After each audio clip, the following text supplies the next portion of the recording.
in-universe gem, but I don't know specifically. And we are underway. Here we go. We get 10 arrows in Link's house, 3 bombs in the sanctuary. Pretty standard stuff. Early map check.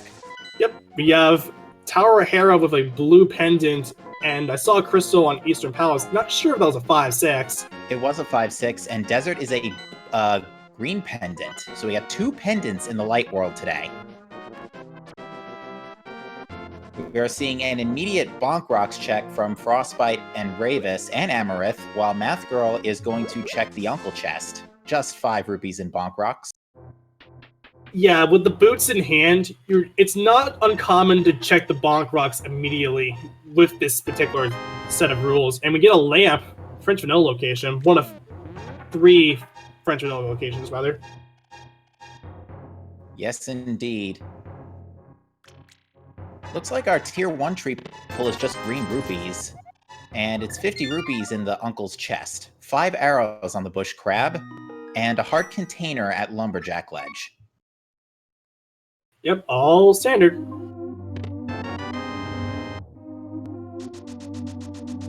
So with this, and since everybody got 3 free bombs from the Sanctuary, we're probably going to start seeing a Kakariko, Lost Woods Kakariko play now from pretty much everybody. Yeah, with those bombs in hand, we're pretty much covered. We got a mirror on the mushroom spot. And Math Girl setting up for the Houlihan.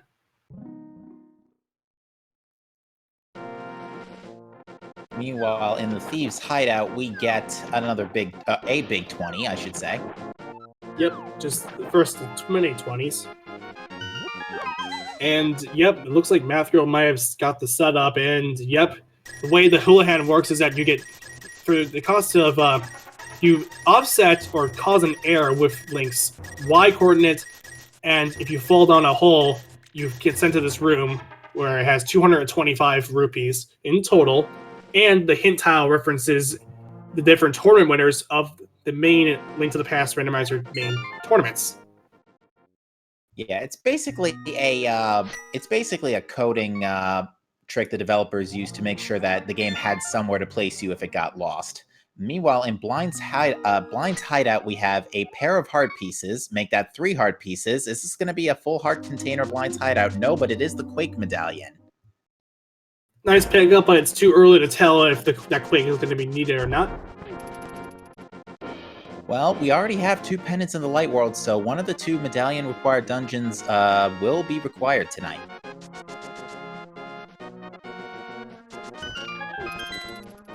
That is especially true, and we do have the full heart refill from the bombable spot in Blind's hideout. And that is hilarious. Answer question in chat. The mirror was in the Lost Woods while the lamp was on the Uncle.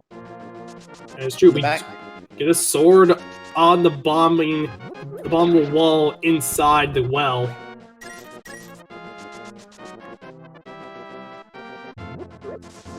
And that early mirror actually does add a little bit of convenience to the South Shore check, especially with the dam, as that allows you to use the mirror to delete the blocks in front of the dam chest, allowing you to get both the dam chest and the flooded item in one swoop. So Frostbite and Ravis are going to head back inside the well just to get 100 rupees for this bottle vendor check. That makes a lot of sense, especially if you're so close. Hey, look, half your money back. Yep, you get half off. You get half back, so that's nice. And we get a convenient bottle inside the chicken hut.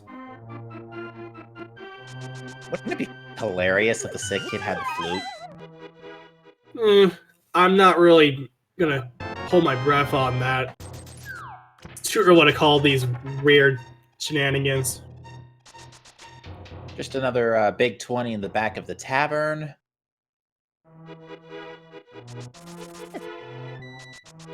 And the sick kid just gives us his heart. Wait, what? No, none of these runners are Phantom Thieves.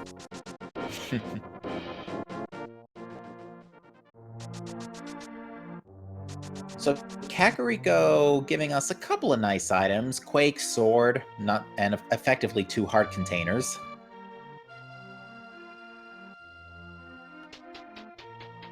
And some bombs on the library, which Frostbite is going to be picking up.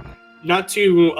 I don't blame him for picking them up, since we're pretty short on bombs already. And you might as well get some bombs right now while you're here. We also have not seen the most generous rupee drops yet this seed.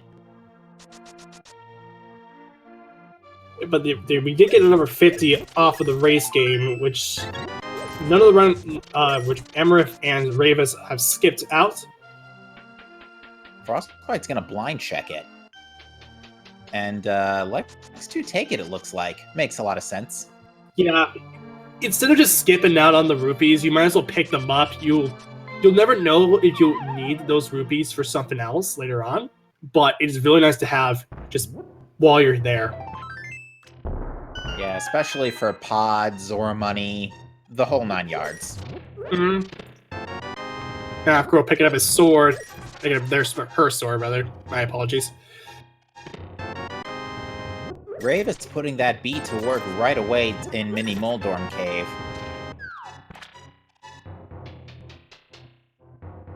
And we got a power glove on Ravis' side in Mini Moldorm Cave. 20 rupees inside the dam. 300 rupees and more money. So we're loaded on money for now. Yeah, we're pretty good with money and right in time to get that glove, which puts Zora in logic. There were only 2 big 20s in the dam and the flooded item. We also now have logical access to Tower of Hera now that we have lamp and glove and mirror. That is true. And Emma picking up a Master Sword over on Agina's cave. That is a great spot to go out of your way to find an early offense upgrade, especially this early. Yeah, and that also brings Aghanim into logic. It does. I had missed what was in Ice Rod Cave. Judging by the nothing on the tracker side, and it looks like there was nothing of use. Chat pointing out it was 20 rupees in Ice Rock Cave by one of our lovely trackers, Serio X. Ravis looks to be farming up the extra rupees right near Ice Rod Cave, and it looks like it's going to be a play to Zora. And with the help of the boots, they can water walk to Waterfall Ferry. Yes, that is a good play to make. Frostbite might have an easier time with farming rupees, considering that he found the 2 20s out of the dam and the flooded chest, the flooded treasure. This chest actually will give him that right there, because it is. Yes, that is true. So Frostbite has it pretty much covered. He's going to do the water walk, arming that, and if you dash along the side of a pit, commonly an Ice Rod Cave, and you jump off the side of this staircase, so you arm the water walk, and you actually can start walking on water.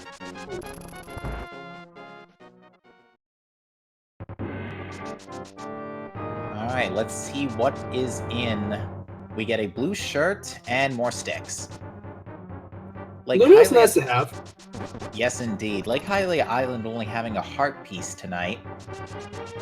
Meanwhile, Mouth Girl giving us our first look at the path to Zelda. I believe that was another heart piece on Zora's Ledge. There's another heart piece on Math Girl's side. What is with all the heart pieces this seed? Watch Zora have a heart piece too. 20 rupees instead. But Scammed. Typical Zora. Yeah. Although I did have a case where both daily races, I think it was this past week, both daily races Zora had progression. Yeah, Zora's been weird this week. Don't know why. And Frostbite's opting to go for Bag of Escape.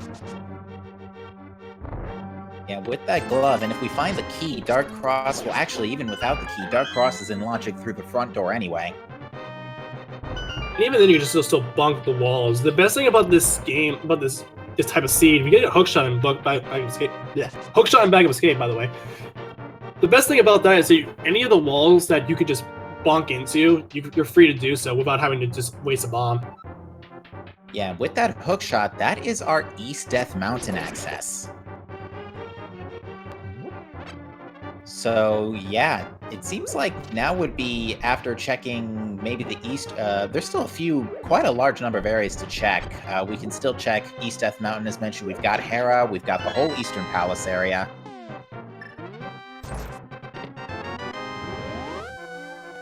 So yeah, that is actually a very well-timed hookshot. Interestingly though, Frostbite elected to not go to the Dark Cross. Yeah, I don't honestly blame him. He does not have the lamp, unlike Math Girl, which would bring that into logic. Oh yeah, Frostbite never picked up the lamp. That makes sense. Yeah, so Math Girl going for the Dark Cross play right now, because it's within her logic, so it'll help him out. Ramus is going to grab his Master Sword out of that, and there's our boots that was inside the Dark Cross. Looks like Math Girl got confused for a split second there. Yeah, what? It's kind of weird though, because it's understandable too, like how she might be feeling kind of weirded out about that. Normally, we expect something in there, but considering that this is a early boots seed, and that the boot where the boots would normally be, it's swapped out for just nothing. It will definitely disorientate you if you're not familiar with how it works. Absolutely. Inside Spectacle Rock, we get a big 20. I missed what was outside Spectacle Rock, but inside Sahasrar's Closet, we get 50 rupees and 20 sticks. And a pretty not so good hands there, but it might be useful though. Not sure. That's Times Mitts. Oh boy. So that is we're a Moon Pearl away from Dark World access. Yes, that is true. But the hint I was referring to, it was a map that's locked behind the hammer. Now, that could mean things like the big chest of Thieves Town. It could mean Swamp Palace. What did you say was locked by the hammer? I'm sorry, I missed a map. A map, okay. Tower of Hera Moldorm is not fire locked.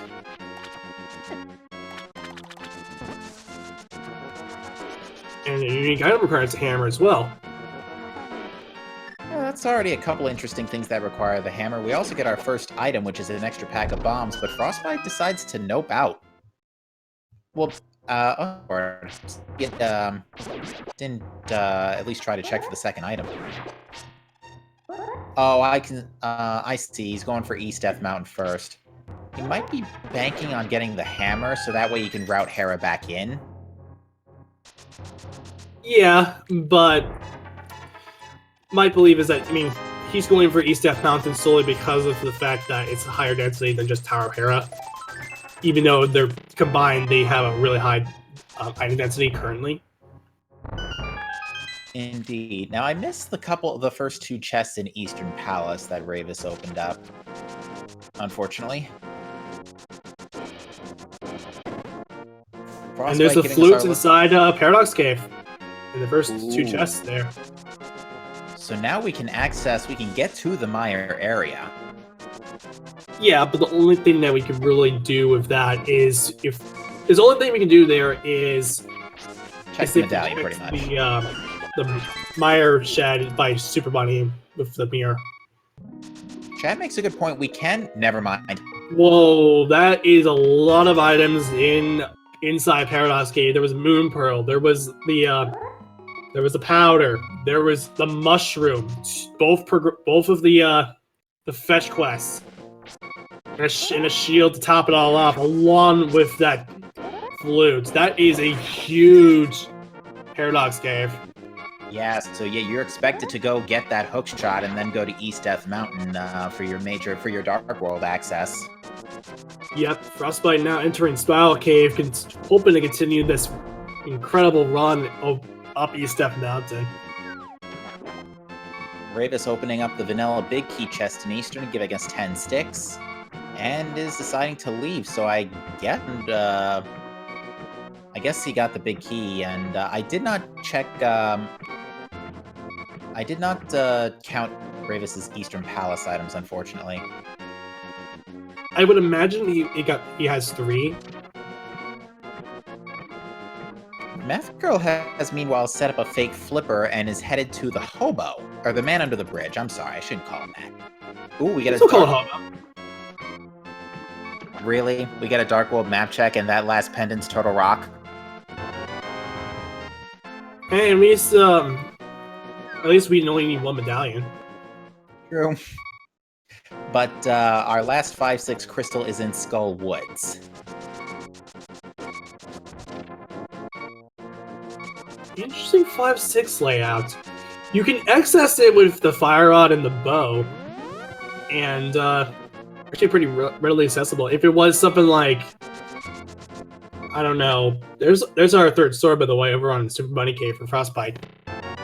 If it was something like Thieves Town and Eastern Palace, that would have been better, but I don't know.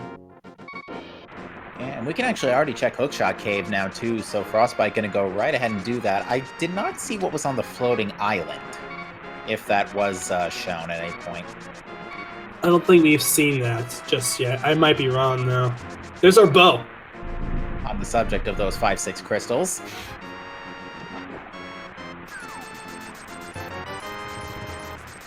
What am I trying to say? This is really good for Frostbite. Yeah, this East Death Mountain / Dark Death Mountain play really paying off, really just linking everything together for now. Yeah, Frostbite gets Dark World access. First player to do so, he'll be crossing the Dark World. He's going to probably go to the Mire Shed. Now with that, he means he can go to the Mire area. He can check the crystal that's on there. He can also check. He can also enter Desert Palace for the green pendant if he needs to. But he'll still need a fire source to at least clear it.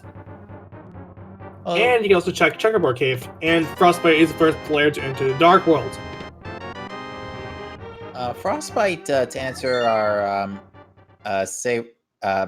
Siryu's question in chat, we did not see TR's medallion. Which I'm actually kind of surprised. It's kind of hard to say. Ooh, just a single rupee in the chess game. And Frostbite not happy.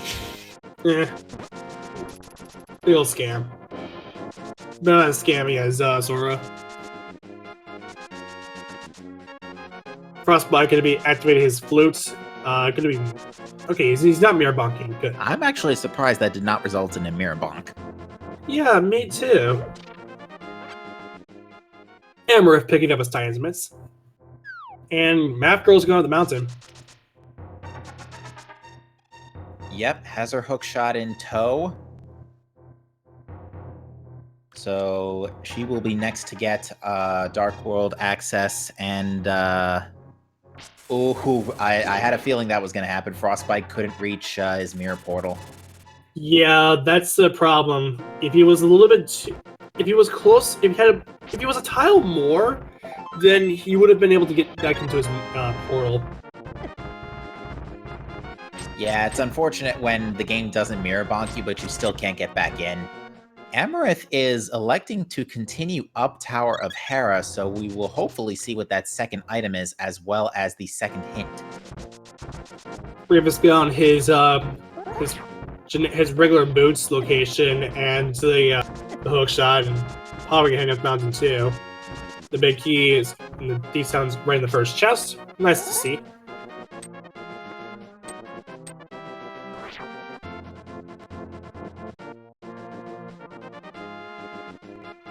First item in Thieves Town is just a triplicate of bombs. And the ice rods in the Hype Cave. Unfortunately, we won't be needing it. Possibly. Possibly. We also get our second item in Tower of Hera, which means Amarith is deciding, nope, I'm done.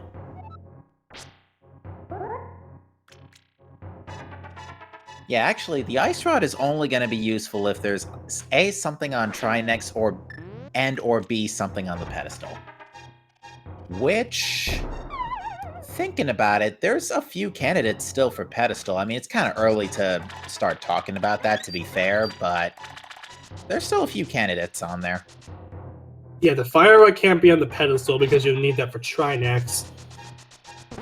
Yeah, Kane can't be on Ped. Tiara's medallion can't be on Ped.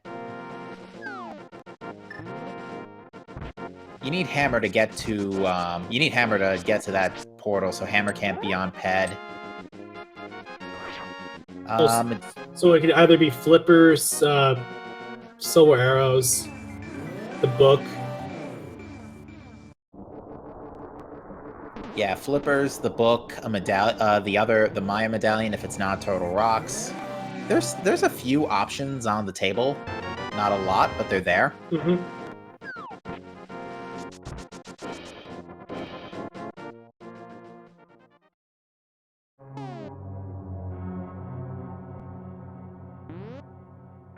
Unfortunately, the hint in Thieves Town was a joke hint.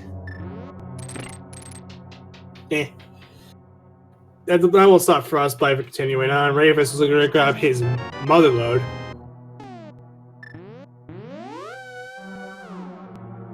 Now, I lost count of items, but I saw the bombs and the that heart piece, so I know that's at least 2 items. Oh, and we have the small key. Yeah, so the only thing that could really hamper our runners is if there is an item inside the big chest of Thieves Town. Yeah, and as I was saying at the start of the race, I've seen that too many times.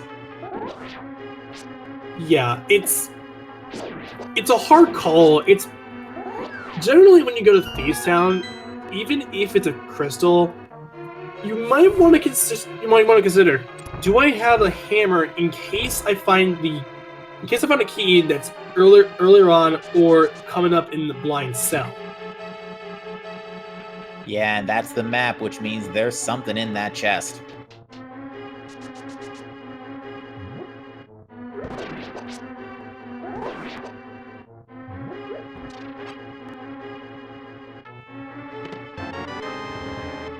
Amarith is giving us a quick King's Tomb check, gives us another 20 bucks. What's Blind's pun today? Desert humor is often dry.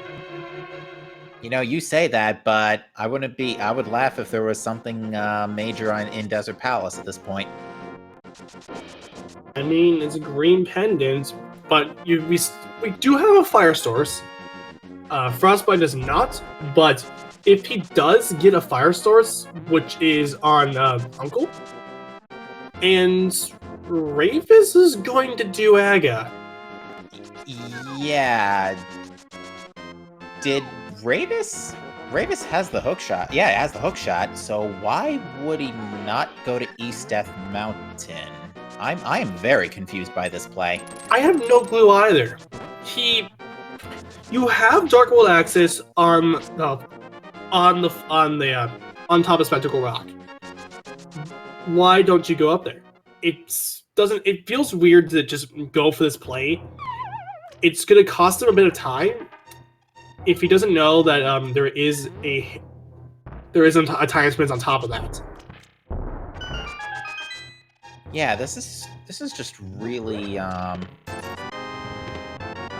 he must have not seen the Titan's mitts on Spectacle Rock or something along that line. Oh, that's gonna hurt him.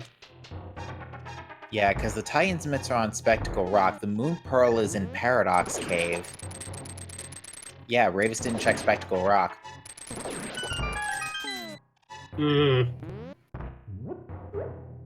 Very strange. Yeah, Frostbite's gonna do the digging game meanwhile. And Math Girl is getting her Mother Load, and there's a shovel, ironically enough, in the big spot. Oh boy. You love to see that. You use a shovel to get a shovel. I missed what was in the C-shaped hut. I'll check back on my phone playback for that one.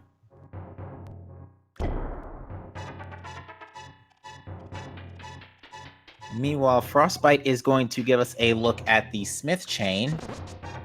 Well, he's only going to do the blacksmiths, because he does not have a hammer for hammer picks. True, but with the mirror, Frostbite can check the magic bat. Yes. So we can get Smith done, we can get powder, we can squeeze in purple chest. Which could be... Oh, I feel bad for Ravis making this call here. Gets 20 rupees off of the... Frostbite gets 20 rupees off of the blacksmiths. And Ravis is going to fight Aga 1. The way this fight works is that the first attack on Aga 1 will always yield a big red ball. For attacks 2 and 4, it can either be a big red ball or several blue balls that cannot be deflected back. The 5th and final attack is going to be a lightning attack, and the process resumes over and over and over again until Aga is down at 6 hits. And Frostbite picking up 100 rupees from the magic bat. Yeah, not the most useful rupee pickup at this point, because now Frostbite's pretty much set for the rest of the seed on rupees. You only need 110 optimally for pod. You only need a total of 710 rupees if you want to take everything as early as you can. Just get 710 rupees. That's so you can cover the bottle vendor, Zora, and Kiki the extortionist. Pond, yeah. But we are going to get a look at our purple chest now, and the purple chest gives us another shirt. Yep, red mail picked up from Frostbite, and Ravis is killed Aga 1. And just 300 rupees on Pyramid Ledge. And I blinked for a split second and I missed what the TR medallion is, but I will double check my playback for that one. But I do know for certain, Frostbite's medallion for Bomba is Mr. Meyer is going to be Bombos. So worded that better.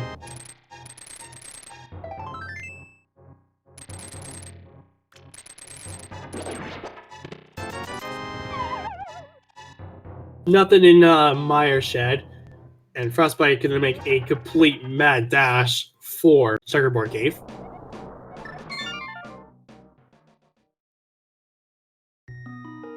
Three bombs, and Ravis is only gonna get a shield off of the bottle of the potion shop for turning in that mushroom.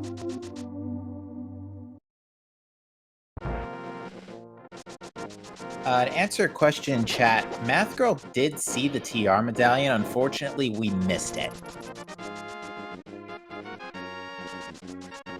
Frostbite enters Desert Palace,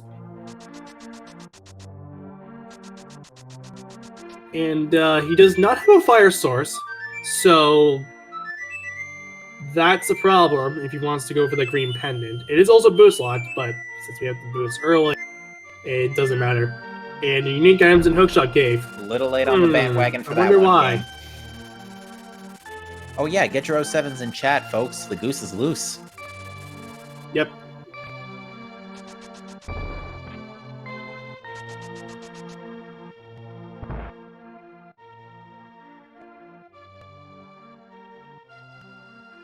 Oh yeah, I didn't realize Frostbite actually did draw First Blood. I completely forgot about that. Because Amaret's fighting Blind right now.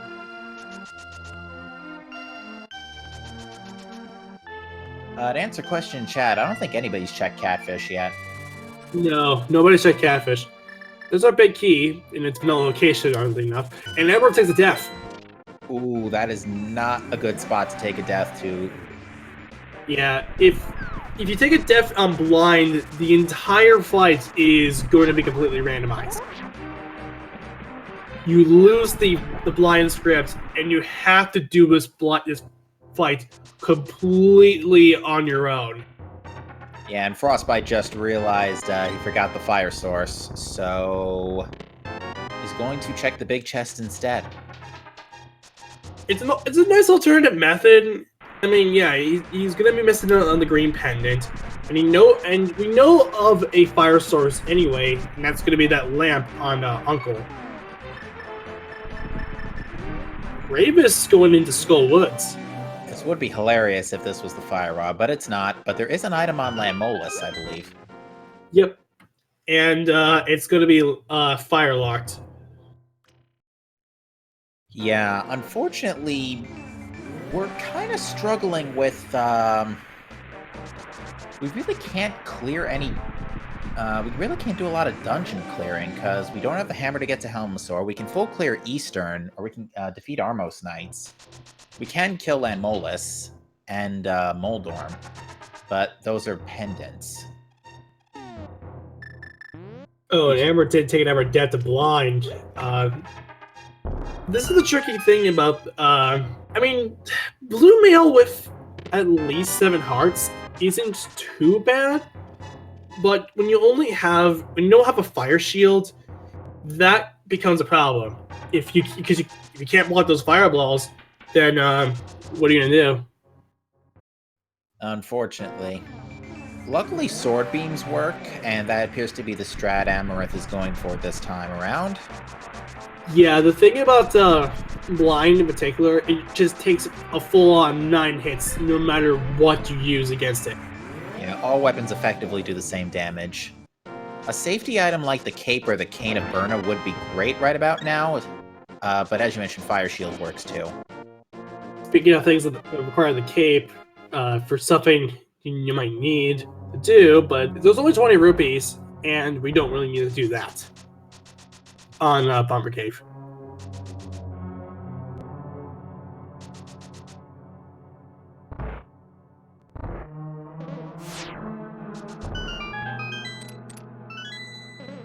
Yeah, everybody's kind of backpedaling through each other's checks for the time being.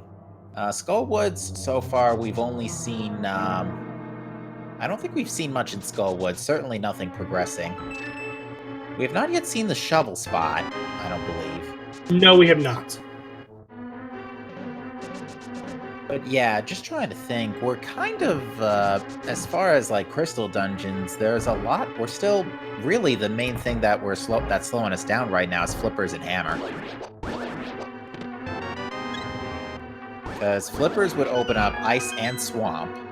A hammer is also required for both of those now that I think about it, but yeah, it's flippers and hammer. Those are the two big ones for now.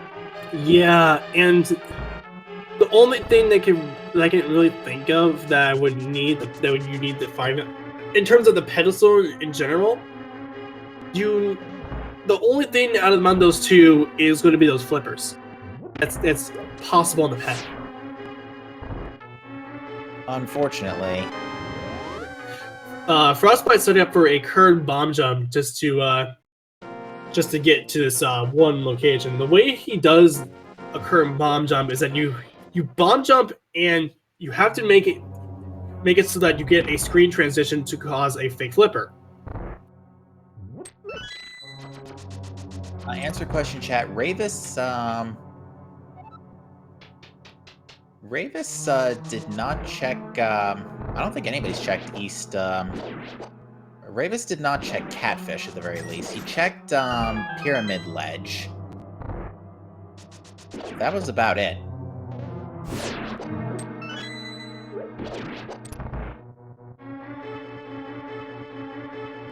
Frostbite, meanwhile, is going to give us our Catfish check.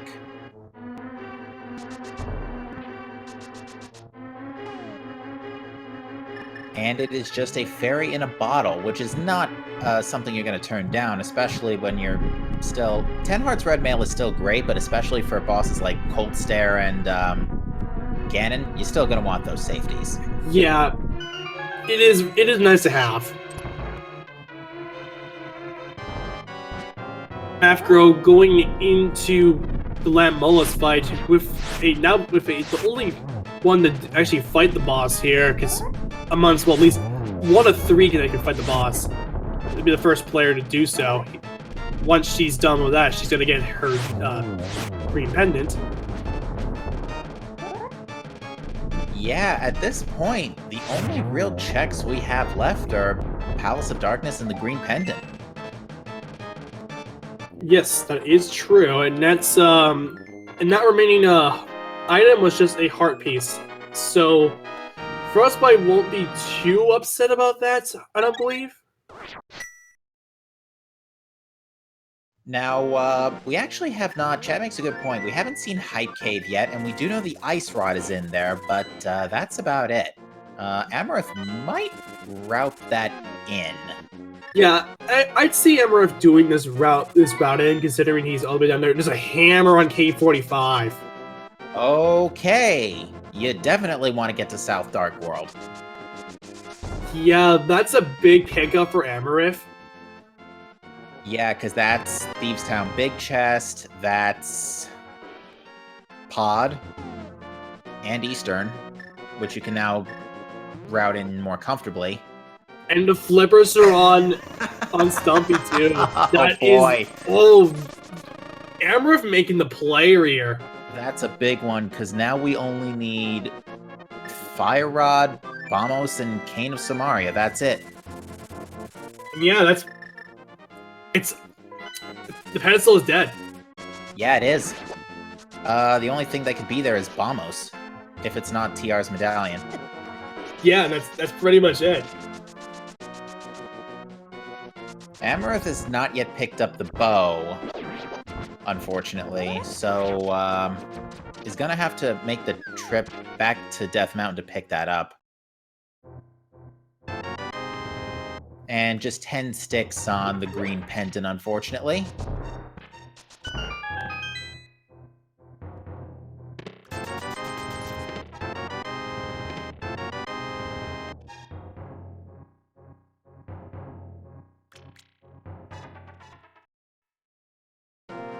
Oh, speaking of that, there's a Cane of Samaria. That's required. That's in COD. Oh boy, so Pod another major play too. And there's the purple chest hint. Unfortunately, Frostbite already has red mail, so thanks, game. Yeah, and Emerith actually now making the Hot Cave play. He's gonna grab that Ice Rod. In addition to whatever else is in there.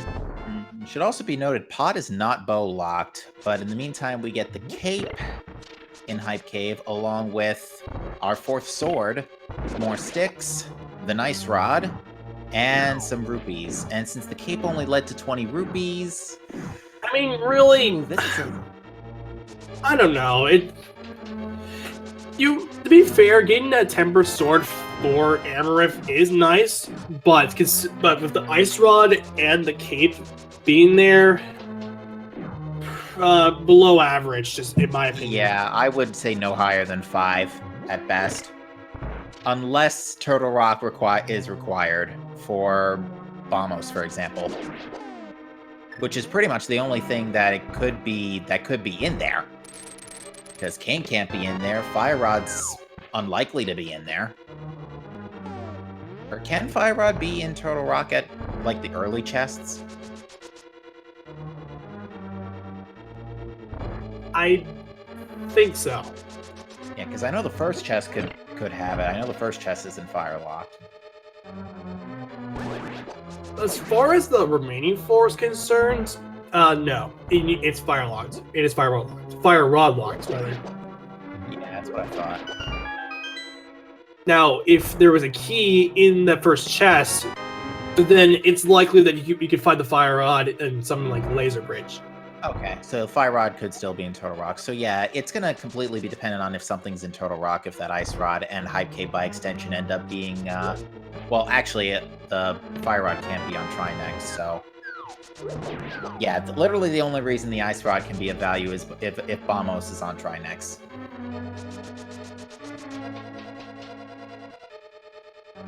Oh, I know exactly what you're talking about, Revolving Ocelot.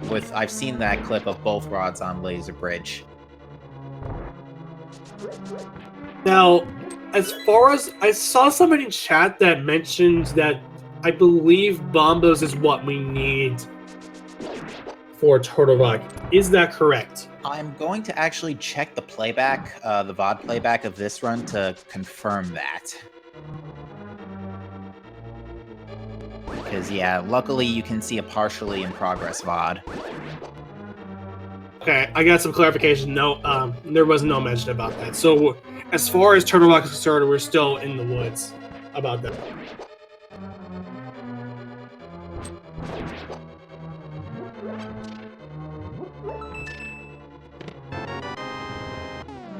And I've just confirmed on the playback it is the Ether Medallion required for Turtle Rock. Okay, so...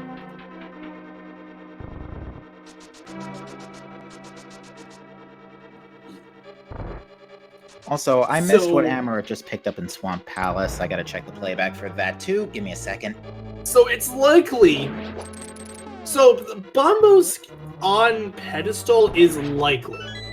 It is the only thing that can bring the entire the pedestal into possibility. Yeah, we do still need to find Ether and Ether, Fire Rod, and Cane for that, but it could be in there. Could be there. Yeah, we do have the cane from Frostbite, and that was in Pod. Right. So we're just missing the Fire Rod and the Ether Medallion.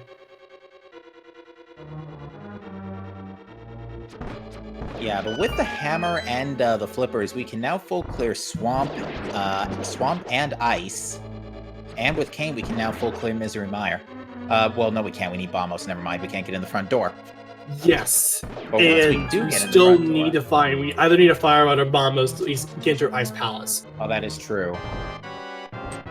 Macro fighting the Armos Knights. It's actually going to be our first look at this.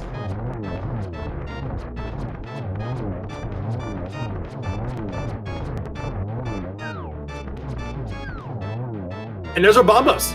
Well, Head's dead. Yeah, at this point, Pet's dead. Head's dead, and we're Fire Rod from Go mode.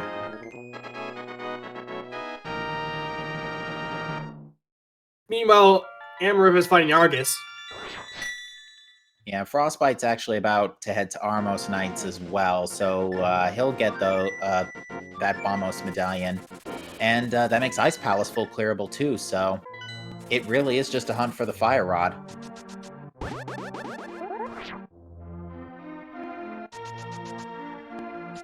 Which, for all we know, could be in Pendant Turtle Rock if we can find Ether. Yeah, so Math Girl needs to find those flippers, which we know is on Stumpy. And she also needs to get the hammer from K45. We had the big key for Swamp Palace on Argus. I don't recall if we saw left side. I don't believe we have. No, we have not. But I believe Ravis is going to do that now, while we're thinking about it. Fantastic. Frostbite has still not yet picked up the lamp from the uncle, although he's more than comfortable with these dark rooms at this point.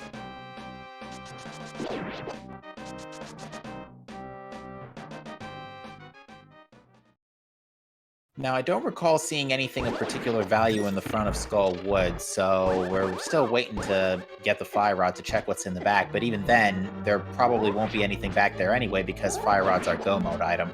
Yeah, and really, we would need to come back there anyway, so it's going to be a required double dip, it looks like.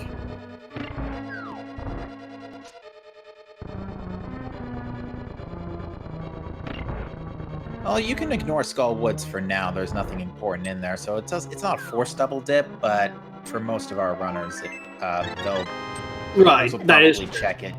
That is true. They'll check that probably before they check Ice and Swamp. Although, come to think of it, Amarith hasn't been to Skull Woods yet, has he? No, I don't think Amarith has done the Skull Woods.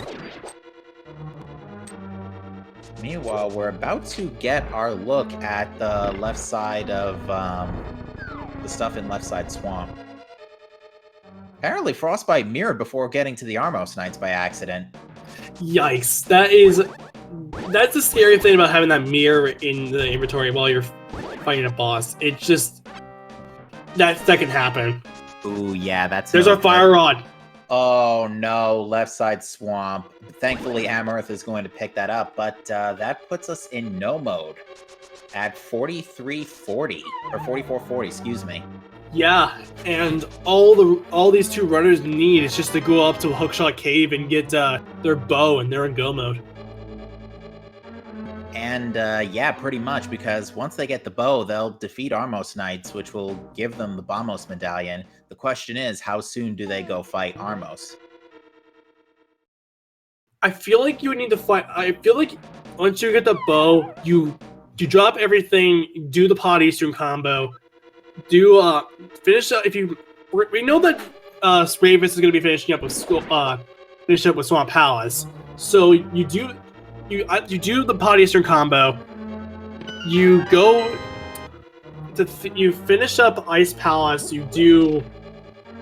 I feel like you do Mire, then Ice, then Skull Woods. Yeah, that's the one unfortunate thing about this pendant setup, is that neither of the Death Mountain dungeons are crystals, so it's not the most optimal to route in one of those two and then go to Ganon's Tower. Yeah, you're pretty much forced to go up the mountain once you get your 7 crystals. Yeah, and it should also be noted, Ravis has not yet picked up the Titan's mitts because he completely skipped out on Spectacle Rock. Yes, and he still hasn't gone down there just yet. Remember, he went and killed Aga 1 just because he did not see what was on. He didn't see what was on top of Spectacle Rock, and we know that was the Titan's mitts. So yeah, at this point, and actually, Amaranth has decided to go into Ice Palace first. Makes sense. Doesn't have the bow, can full clear ice. It's 3 items, 3 hints. From his perspective, it makes a lot of sense. Now, here's the thing. For all of our runners, since they're not yet in go mode, the last thing they want to find is the Ether Medallion right now. Because they don't want to even think about Turtle Rock at this point. Yeah. And Frostbite did grab his bombos from the Armos Knights, and he's going to do Misery Mire first.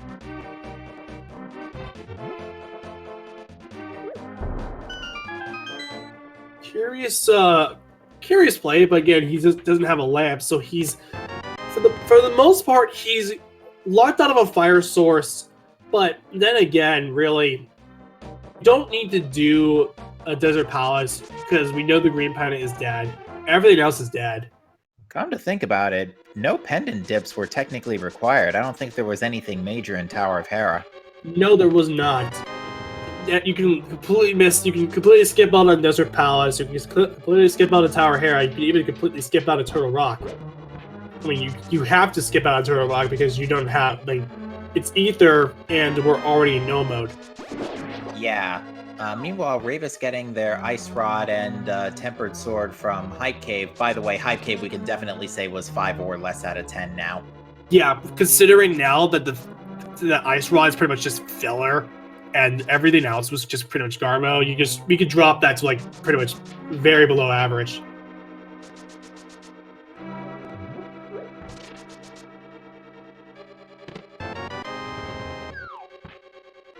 Frostbite getting a Godmire, which is nice. Now, one of the hints, I did see one of the hints in Ice Palace, but it was unfortunately a joke hint in the double Stalfos room. For Amrith specifically, though, he's actually going to be full clearing the entirety of Ice Palace in search for the bow. Yes. The only thing that could bail him out is the third hint. And that is not the bailout he was hoping for.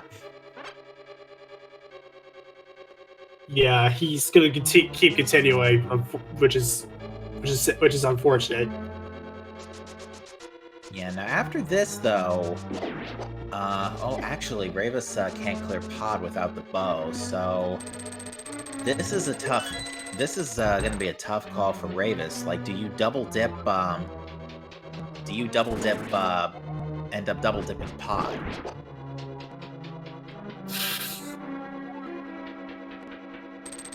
Because, yeah, Amarth did not go to Hookshot Cave to get the bow.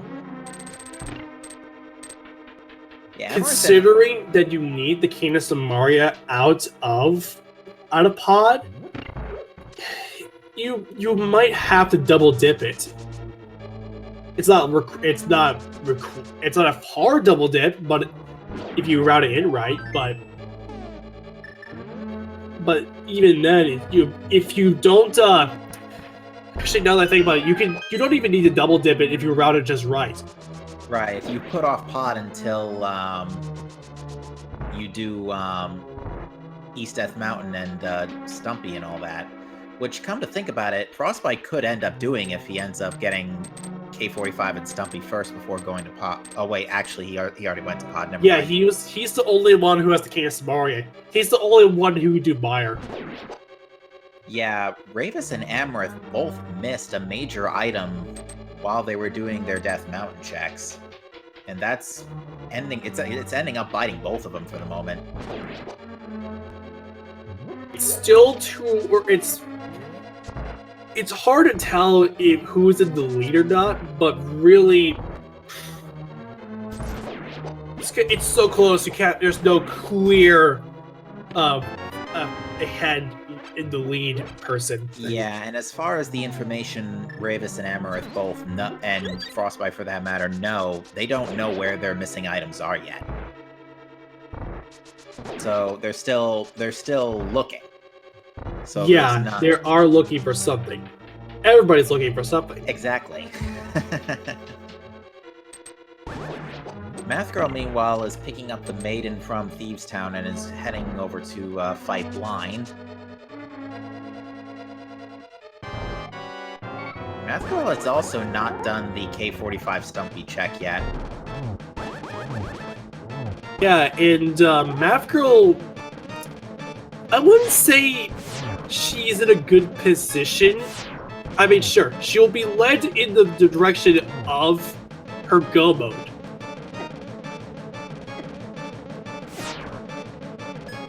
Once she does K45 and Stumpy. Yeah, if she goes to Swamp right after, that would be probably best case scenario, because having Hammer after beating Swamp Palace, she'll full clear ice first, but then she'll route in Pod Eastern, get the cane, then do Mire most likely. Yeah, but Map Girl kills Blind, and now we'll see if Map Girl decides to go and do K45 and Stumpy. Ravis is not happy about that Times Mitts. He pretty much, with that alone, that pretty much Cell told him, yeah, you did not need to do Aga 1 at all. Yeah, it's the worst feeling is when you finally find out that, oops, you done goofed. Frostbite is going to check a Gina, and that will ultimately give him, at the very least, his Tempered Sword. Interestingly, Ice Palace was Somari a lot. There was a key on Cold Stare. Yeah, and I mean that's Era's third crystal, but what's important though is Ravis is on his way to Hookshot Cave. He's gonna get his bow, and ultimately he's going to be getting. If he decides to go to Eastern Palace, he's ultimately going to get his bombos. And that'll put him in go mode. Yeah, we'll see where Amarth decides to go, and it looks like it is to turn in the mushroom, which will give, sorry folks, words. If he elects to pick it up, we'll give him Fire Shield. Yeah, but if the shield out in the open, he might not grab it. Well, actually, he does grab it. Okay, fair enough. Frostbite is looking to do the Smith chain, or is it the Smith chain? He's doing the Smith chain? Oh, I think he already did the Smiths, but he is heading in the direction of K45 and Stumpy. But Raven's got his bow, so now, does he do Eastern Palace? If he does so, then he's in go mode. However, at the same time, Frostbite, he does have the materials he needs to almost get in Go mode. He's getting his hammer from K45, and he's fluting away? Why is he fluting away without picking up the flippers? I have no clue. He's not planning on fake flippering into ice, is he? He is. Ooh, that's no good. Ooh. That's a weird call from Frostbite to do the fake flipper to go to Ice Palace. And Ice Palace was garbage too. Yeah. And Amber finding a single arrow in Hammer Pegs. Yeah, and this is actually not the first time I've seen somebody orphan Stumpy by accident and Stumpy having progression. In fact, again, just this week, we had to see where that happened. Yeah, it's weird that Frostbite's doing this call. I don't know. Well, anyway, Math Girl, she's going from the south, doing the blacksmith chain.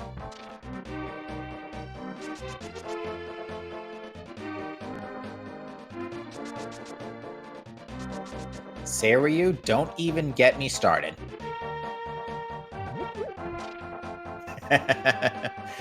Seiryu, our tracker, giving us another excellent pun for the night. Ugh.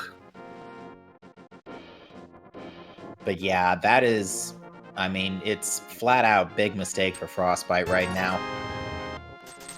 Yeah, this call just does not feel right. And considering there's nothing to lure him back to Stumpy except the flippers, which are on Stumpy, to go to Swamp Palace, that may be a last location. Yeah, this will be a last location for Frostbite, just because he needs those flippers to get into Swamp Palace in order to get that Fire Rod, and that would have been his go mode if he decided to go there. Yeah, and because Frostbite has the hammer now, he'll be able to full clear Pod in Eastern. Well, actually, he already cleared Eastern, excuse me. Full clear Pod, beat Helmasaur, but from his perspective, the hammer doesn't open up that much when you think about it, because it opens up the Ice Palace full clear, it opens up Helmasaur, but that's it.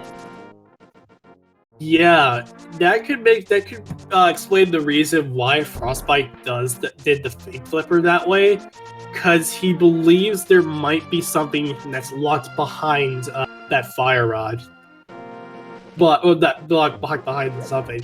But this he needs to logically you need to get the flippers to even get into Ice Palace, so that can't be it. He might be thinking the Fire Rod's in here.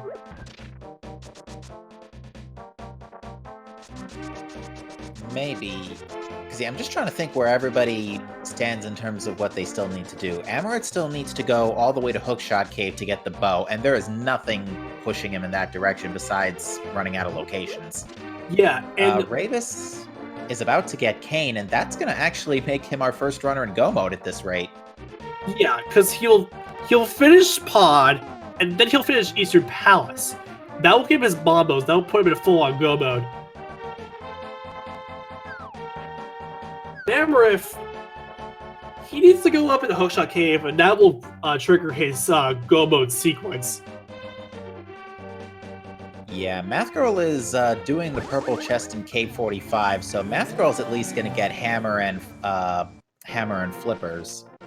Yeah, so we're going to be tightly knit again, and Math Girl, I hope, because she doesn't follow the same pitfall as Frostbite does, where she flirts out. Okay, she's going to be getting those flippers from Stumpy. That's good.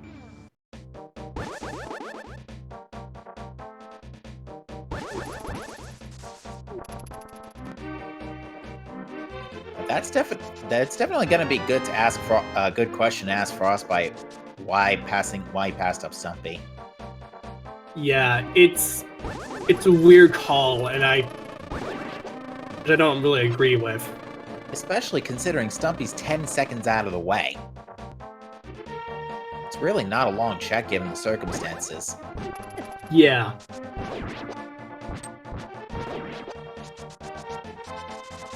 But Hadn't yeah, right. hadn't he gone into going to check Stumpy, he would have been the first player in go mode, and that would have been in sub hour. Well, Yeah, 'cause actually, the now that I think about flippers- no, that's not true. That's a lie. Well, the flippers... You wouldn't get the fire rod. Well, in fairness, the flippers would have at least probably lured him over to swamp rather than ice. Yeah, that would have put him in go mode. Absolutely. But yeah, at this point, given that Ravis is going through pod and inevitably going to do Eastern, I would put Ravis at the advantage for the time being. Yeah, he's on his way to get. He's on his way to finish this dungeon. Once he gets that key, he's gonna go mode it and then kill Hamassar, then mirror over into Eastern to complete the pod Eastern combo, and then kill the Armos Knights. He'll be in go mode, and then all that's left is that you go into Misery Mire and Ice Palace. Ice Palace is a go mode dungeon. Ice Palace is a go mode dungeon. Mire's a god mire. Yeah, Ravis is definitely at an advantage right now.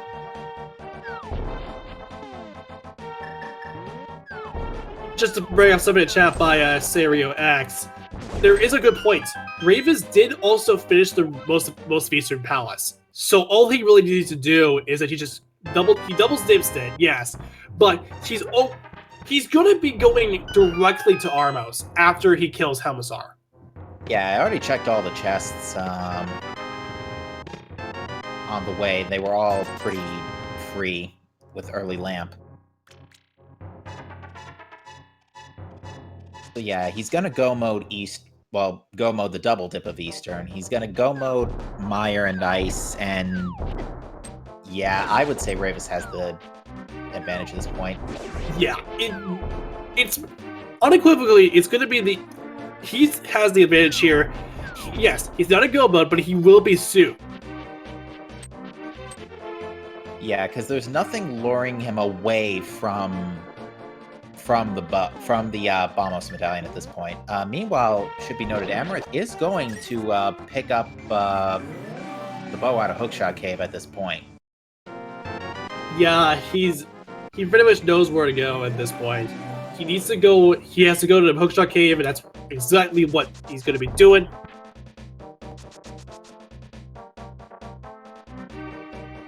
Yeah, luckily Amarith has already full cleared ice, but and Kane is going to be pretty early in pod, so Amarith, once he hits go mode, will be able to get through pod a little faster, but that's about it. So yeah, Amarith does have a dungeon advantage, but Ravis is going to have the advantage of being able to go mode ice.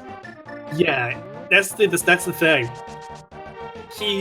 He has the whole advantage with this in consideration.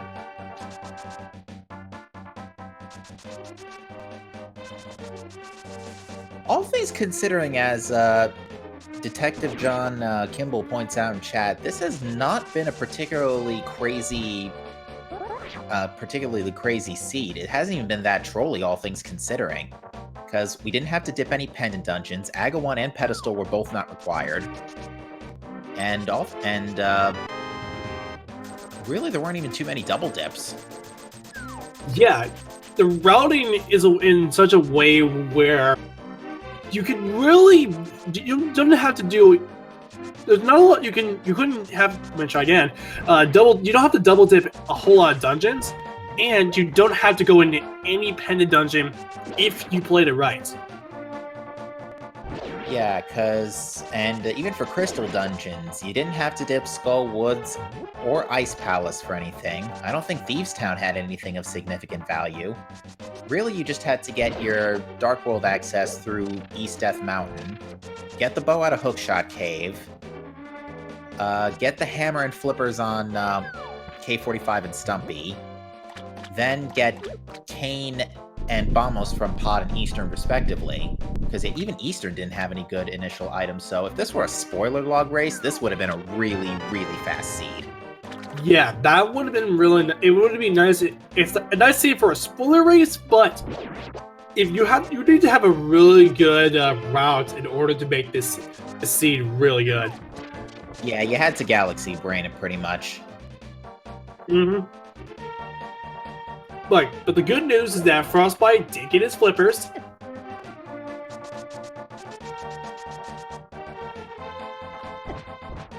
Now, most likely he might just kill Argus first and then go for left side swamp, or do the complete opposite and then he'll be in go mode and will be technically the first player to do so.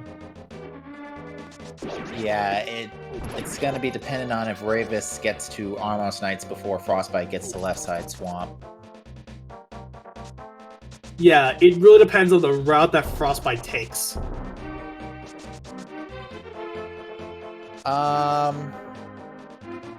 Answer question in chat. Bamos was on Armos Knights.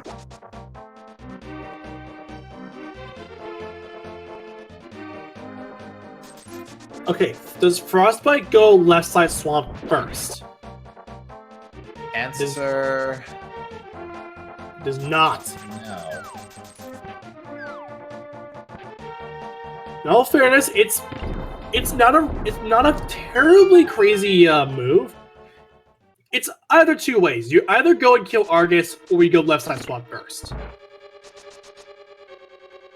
Well, kill Argus first, and then kill, or go left side swamp first.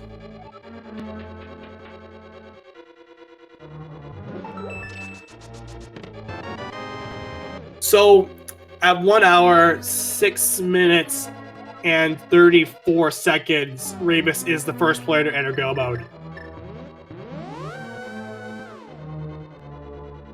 Yeah, and this is hilarious because Ravis did Aggle 1. Yeah, he had a disadvantage of the fact that when he mirrors from the Dark World, once he saves a quest of the Dark World, he goes back up to the pyramid. But that's only a minor inconvenience if you're not familiar with how Aga seeds work.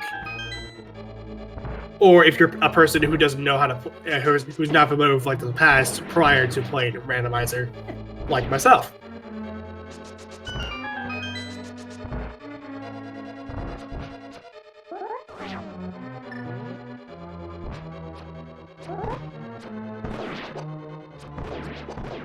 Just to bring up something in chat as well, there is actually an interesting point.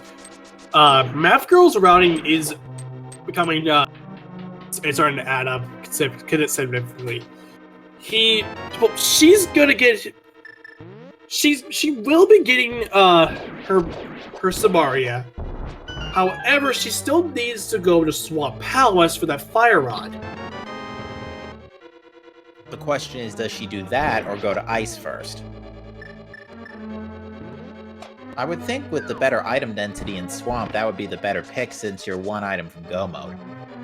Yes, that is what I would think to do. Go for Swamp Palace and then leave Ice Palace as just nothing. Just consider it. There's nothing left. You have a whole lot of items. You're one away from Go mode. Most likely, in Math Girl's perspective, she thinks that Ice Palace has nothing. At least from what I could decipher. Yeah, that would be best case scenario. And on top of that, she might be thinking, okay, maybe I can Go mode Ice, which would be absolutely fantastic.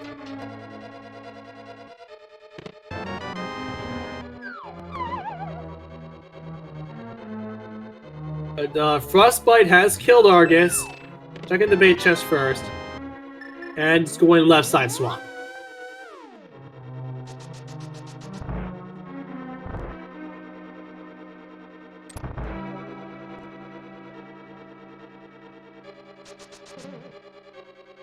Oh, and our last shield was in the was below Harmless Hellway. Yeah, that's where it was, and Ambrif's the only player to have the the Beer Shield. Reva's getting the spin clip in an Ice Palace. Very nice. It's a really tight trick that is rather inconsistent because of the ice physics. But if you manage to do a spin and clip into the tiles that lead you to the bottom floor, you spin right into the position where you would leave the stairs. It saves like about a second of time, but it's really nice it's really cool when you do it. Now with Buttersword, this cold stair fight should be a piece of cake, and it so is. Yeah, excellent lock up of the cold stair eyes from Ravis.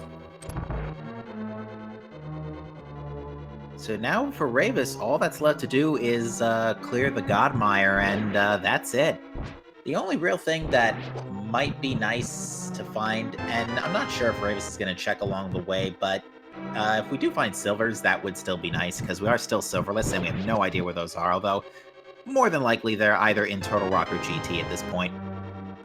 Yeah, considering that all there is left, I mean, for that still silver arrows, really, if silver arrows are not in the 22 possible chest location, 22 location in the basement of Ganon's Tower, it could also be up in the last 4 chests of the game.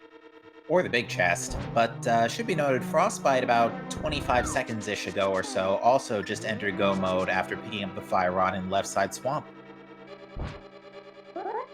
Now, luckily for Frostbite, he doesn't have to do Ice Palace, but has to still do Skull Woods.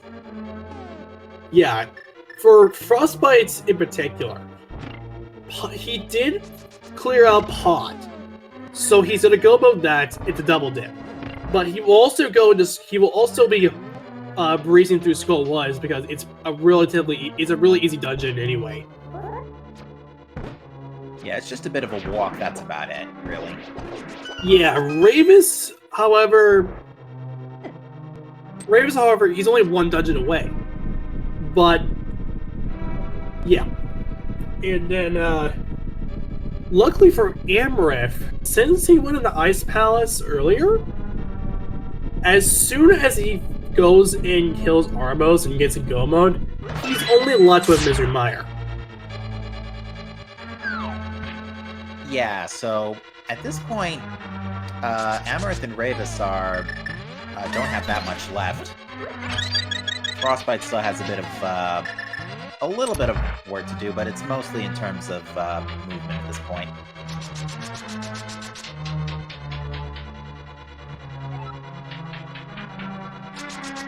All right, yeah, Ravis is going straight to Vidi. Yep. At this point, that's all he really needs to do. He's got the Godmire.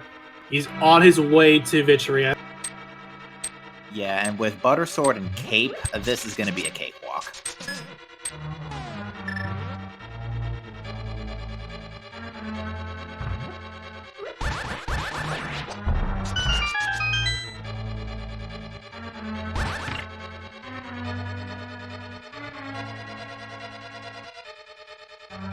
So while Ravis is kind of just wrapping up Mire and everybody's just finishing up their routes here, we're just going to, for those who are just coming in, just to give a brief recap of where we stand right now. So we had fairly early Dark World access via East Death Mountain. The Moon Pearl and Titan's Mix were both on Death Mountain.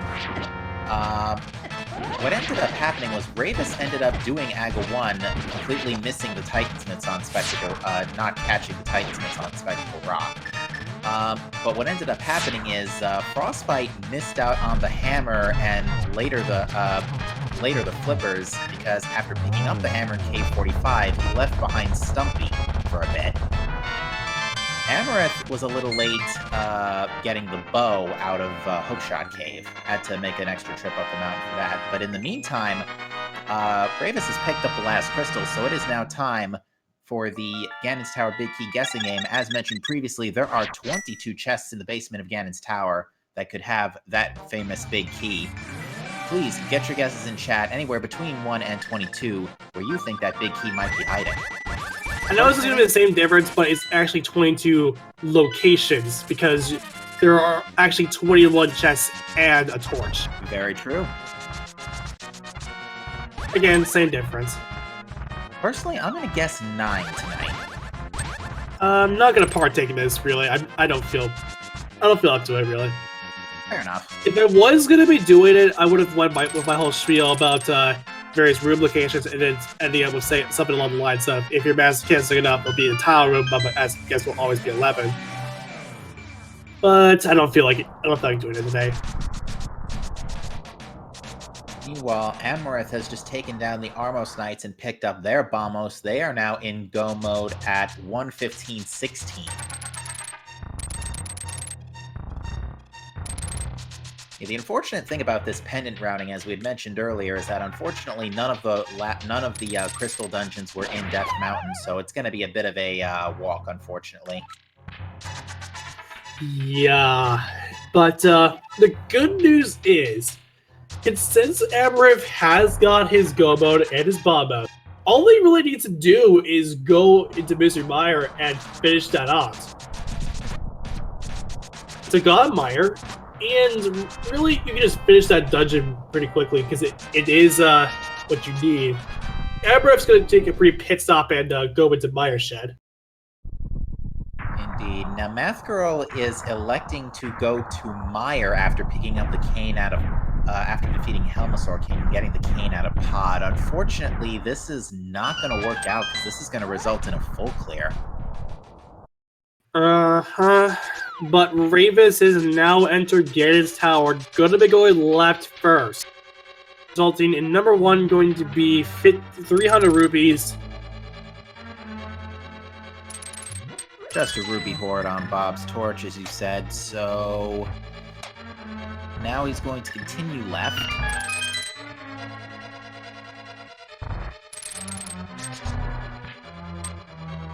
Alright, checks 2 through 5. 20 rupees. Another 20 rupees. Half magic, that's nice. And another key.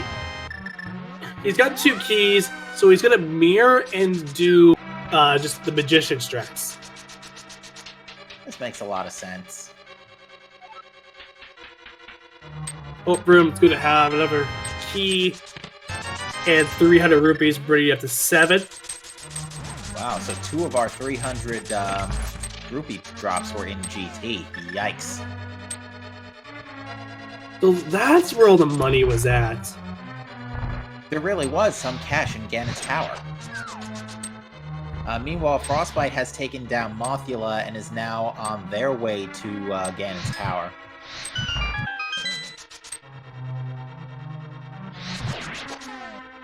Getting half magic in left side GT, that's really convenient, especially now because that saves you the trouble with extra magic required after Torch Glitch.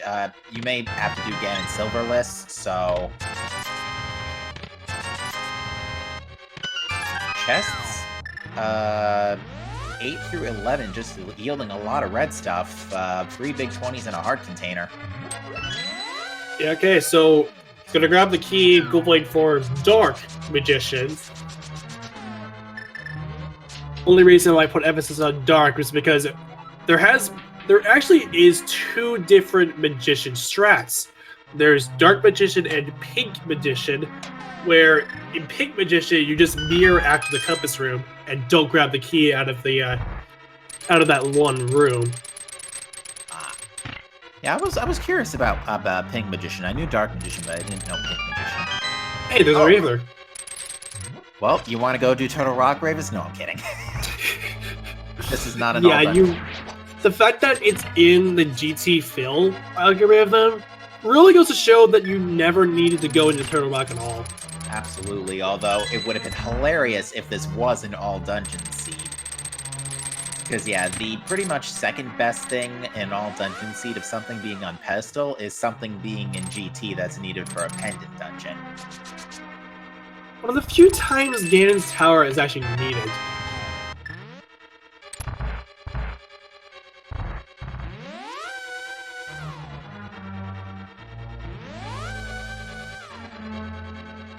13 yielding nothing. I'm going to check random room, named because normally you don't go to this room at all, but in random you have to go to this. Well, you pretty much have to go to this room because you're looking for that big key. So number 14 is the Bobs.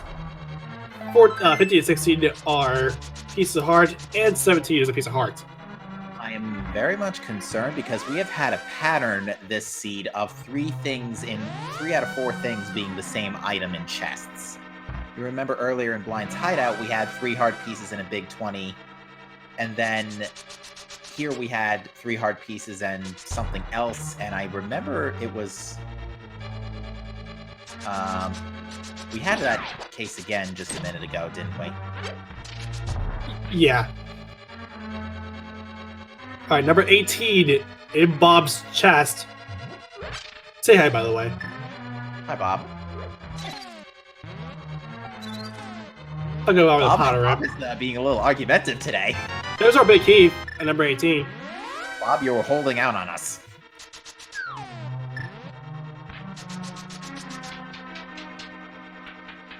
So yeah, with 18 being the winner, our winner of the big key guessing game, we actually don't have any 18, so the closest without going over. Wait a minute. There is an 18, and it's by Jim3798.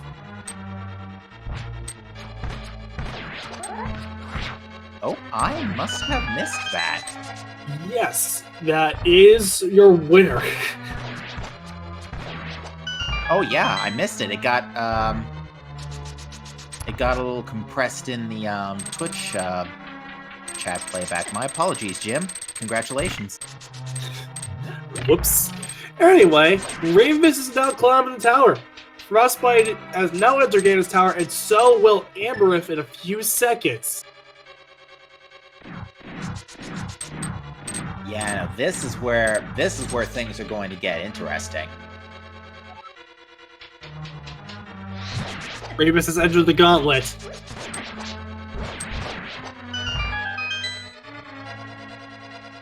Yeah, all of our runners are going to be doing, unless they we find silver somewhere in the top 4 or elsewhere, are going to be doing Buttersword Silverless, which is not too bad, but even still, it's a lot of it's still a lot of spinning. Ooh, Ravis is a little low on health, and I don't remember seeing him pick up a potion at any point. I know he does. Somebody got a potion. Berry from it's somewhere. blue. Oh, okay. He missed. Oh, he missed no. the bunny beam.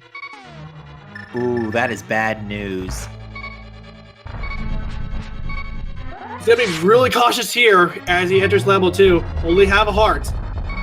And I think he took a hit from one of the fire shots, but luckily Blue Mail, I think, mitigates that just a little.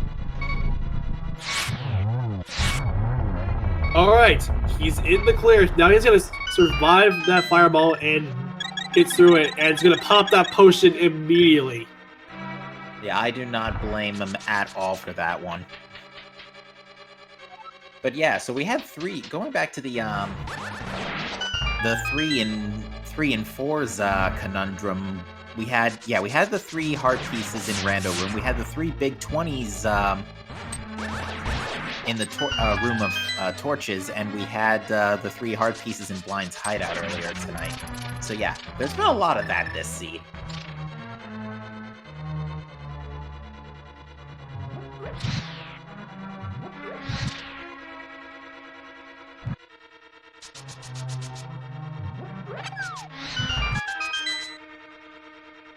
Crazy fire dash action here. Yeah, I couldn't remember what the third triple was, but Frostbite is the second runner to get the big key and is now climbing up the tower. Yeah, Frostbite did a right then left. Curiously, Ravis is not going for the last four chests in the game. I believe he's doing this because he has a gold sword, and honestly though, doing silvers with a gold sword really does not make any difference as you're just spinning anyway. Spins on a temper sword do the exact same damage as a gold sword damage. Goldarm's chest has just a compass. But no silvers.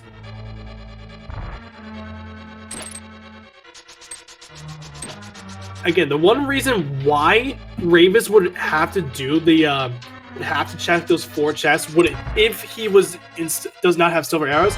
So a runner will tend to go and check the last 4 chests if they're either on Master Sword or they do not have silver arrows. This is because they would have to either bank on the possibility that there is a remaining sword on Ganon's tower, or the silver arrows are in Ganon's tower as well. Yeah, Ravis must be comfortable with Butter Sword silverless. I mean, really, you just classify that as silverless because, again, spins on Gold Sword are the exact same as Tempered Sword spins because they do the exact same damage.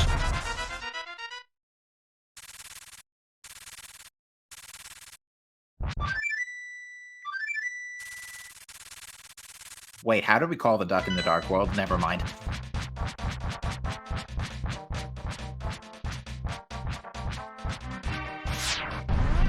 But yeah, with 3 singles, a double, then another single, Ravis is our first runner to the Big Pig.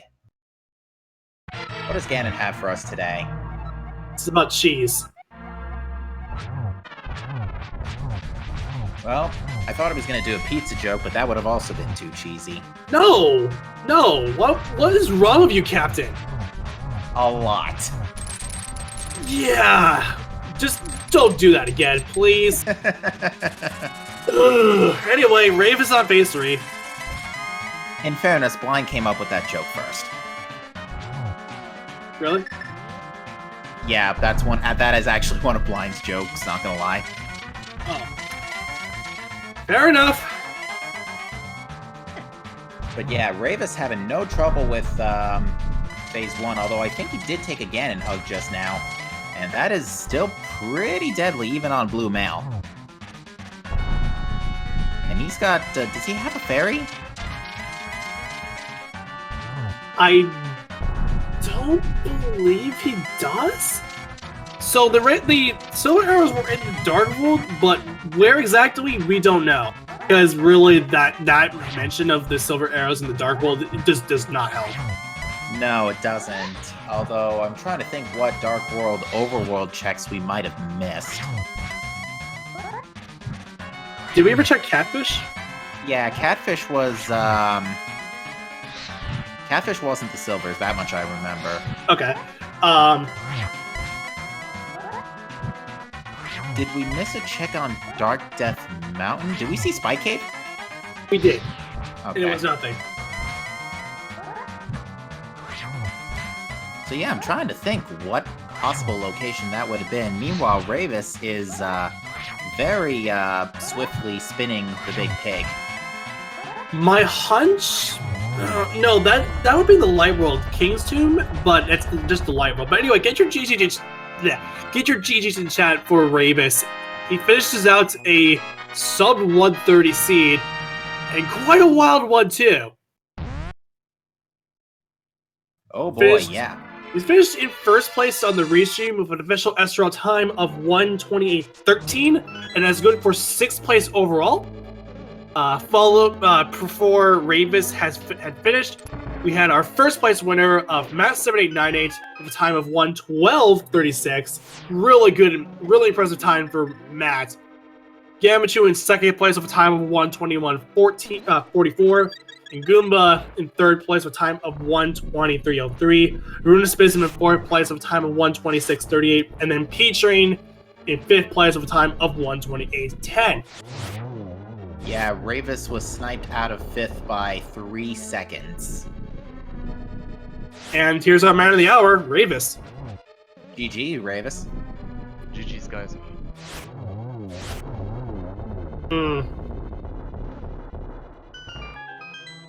That is unfortunate, I would say. I gotta say, though, you managed to still get first on the restream despite detouring to AGA 1. I gotta hand it to you for that. Well, 95% goes to the fire rod, I guess. That is very true. You were the first one to pick up the fire rod out of left side swamp, and that's when we just realized that's what needed to be done. Yeah. Yeah, I mean, I found the hammer and I was like, okay, this was an Agassiz probably, unless mids, and my options were slim, so I wanted to check Spike Cave and I see the mids and I'm like, oh no. God dang it. Yeah. If it's any consolation, both Frostbite and Amaranth also had a similar case of they missed a pretty important item. Amaranth missed the bow and hookshot cave, and Frostbite actually skipped getting the flippers off of Stumpy for a bit. Ooh, that's tough. Yeah, that is rough. Yeah, Frostbite is fighting Ganon right now. Amaranth is climbing GT. So everybody has his own trouble, I guess. Pretty much. I mean, I gotta admit, Matt, if you're in the chat, dude, that was still an amazing time. I was all in all counting what I did wrong. Yes, Aga, and I pretty much last located everything, which, by the way, was a mistake on my tracking.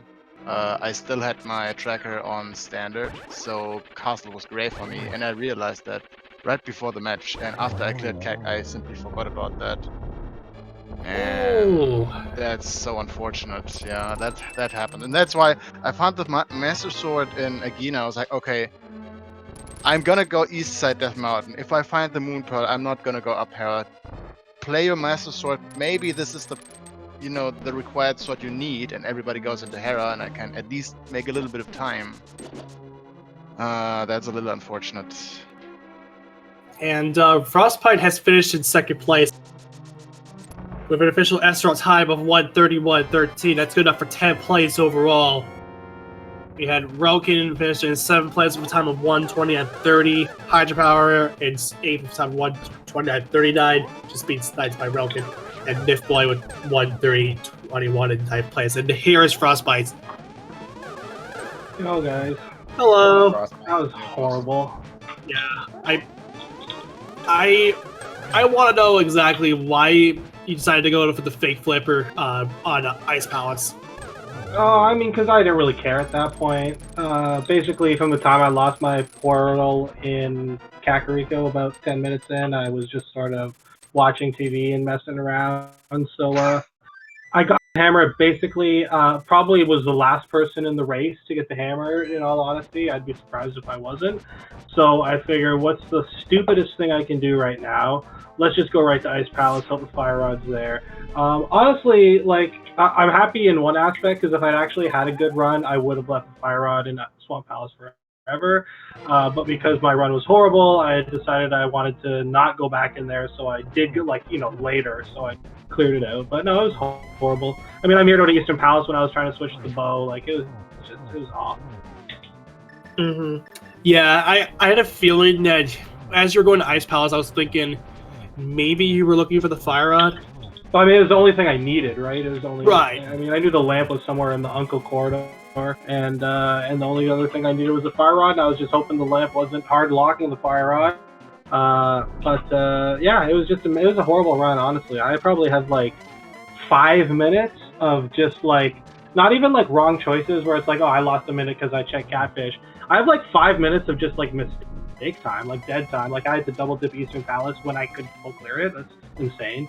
I had to, I took the gamble on the powder portal and that thing, which literally never pays off, which led me never getting the hammer, right? So like, deciding to go into Thieves Town, I think was a huge mistake because obviously the big chest would have murdered me. But yeah, honestly, I feel like this seed was so free, and I'm really, like, Matt did an awesome job. I'm really surprised that he won by so much, because I was wondering if someone was going to get a sub 1 hour.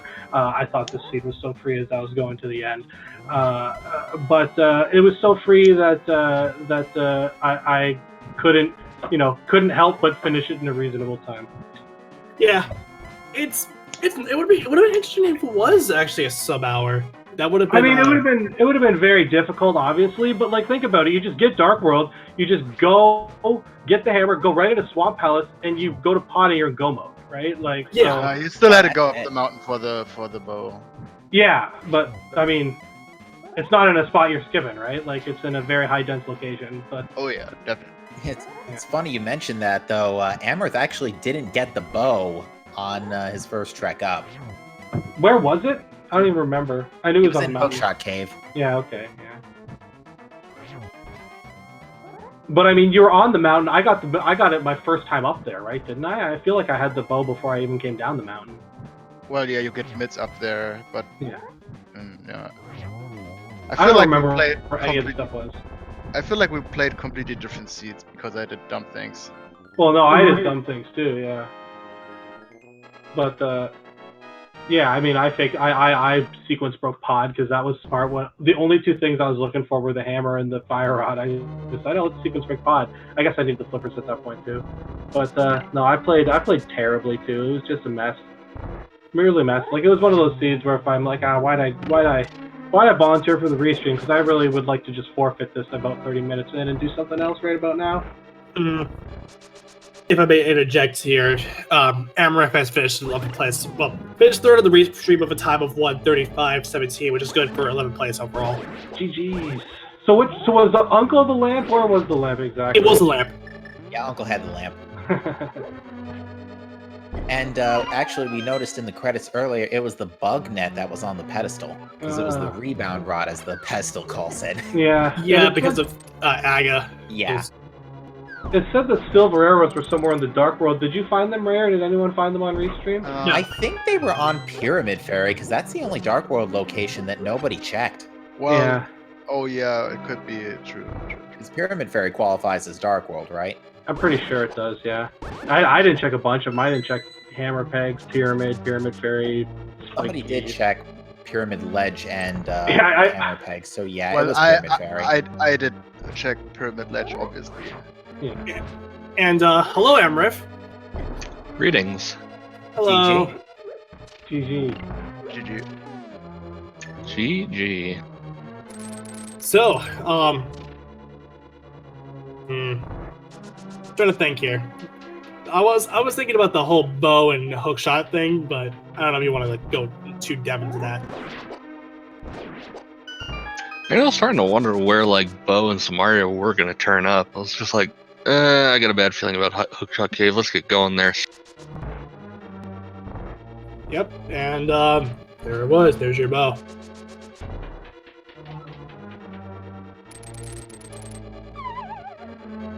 Aside from that, though, what else did you think about this seed? Pretty straightforward. It was very interesting seed. Yeah, Nothing yeah. really too like out of the ordinary, too strange. Yeah, the neat thing about this seed is that you never had to go into any of the pendant dungeons and even either clear them or otherwise. Yeah, no, I poked my head into Hera just like to see, because what if there were 2 items in there? You never know. Yeah, that was interesting because you never had to do it. And plus, Turtle Rock was completely locked off at all, and it was until GT, of course, which was part of the whole GT fill algorithm. Yeah, I was a bit happy about that, because when, Go Mode Samaria went, just Misery Mirelapse, it's just like, oh good, not gonna be looking in Turtle Rock.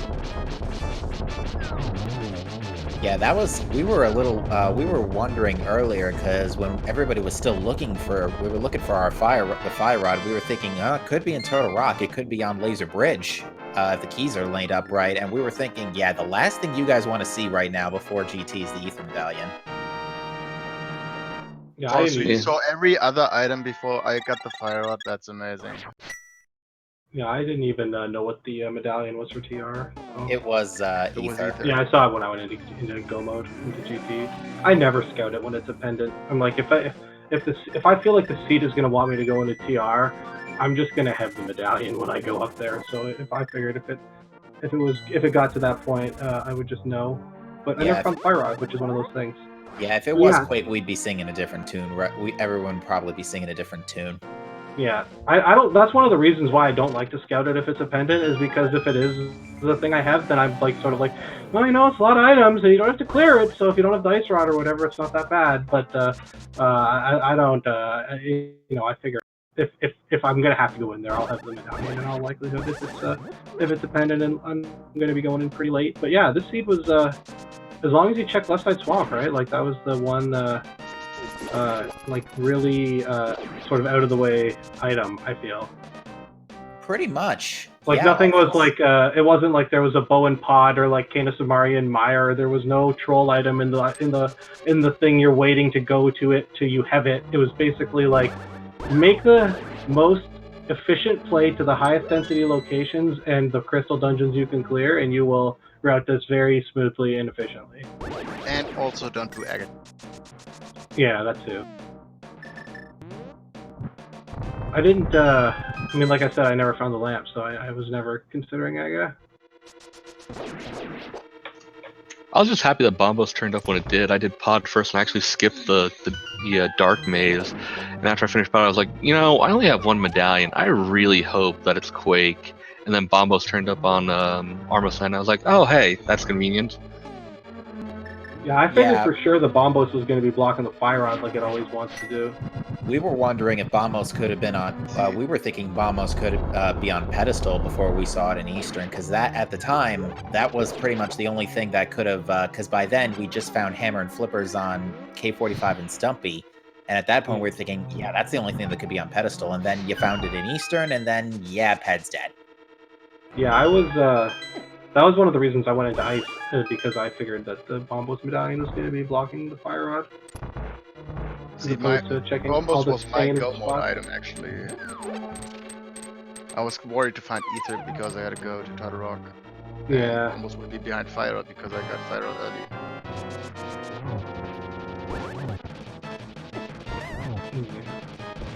But anyway. But I unfortunately did Aga, so I had my own time loss. Yeah.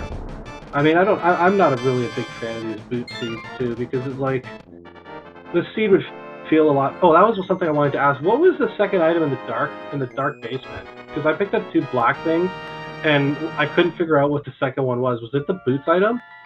No, the boots item was actually in Dark Cross. Okay.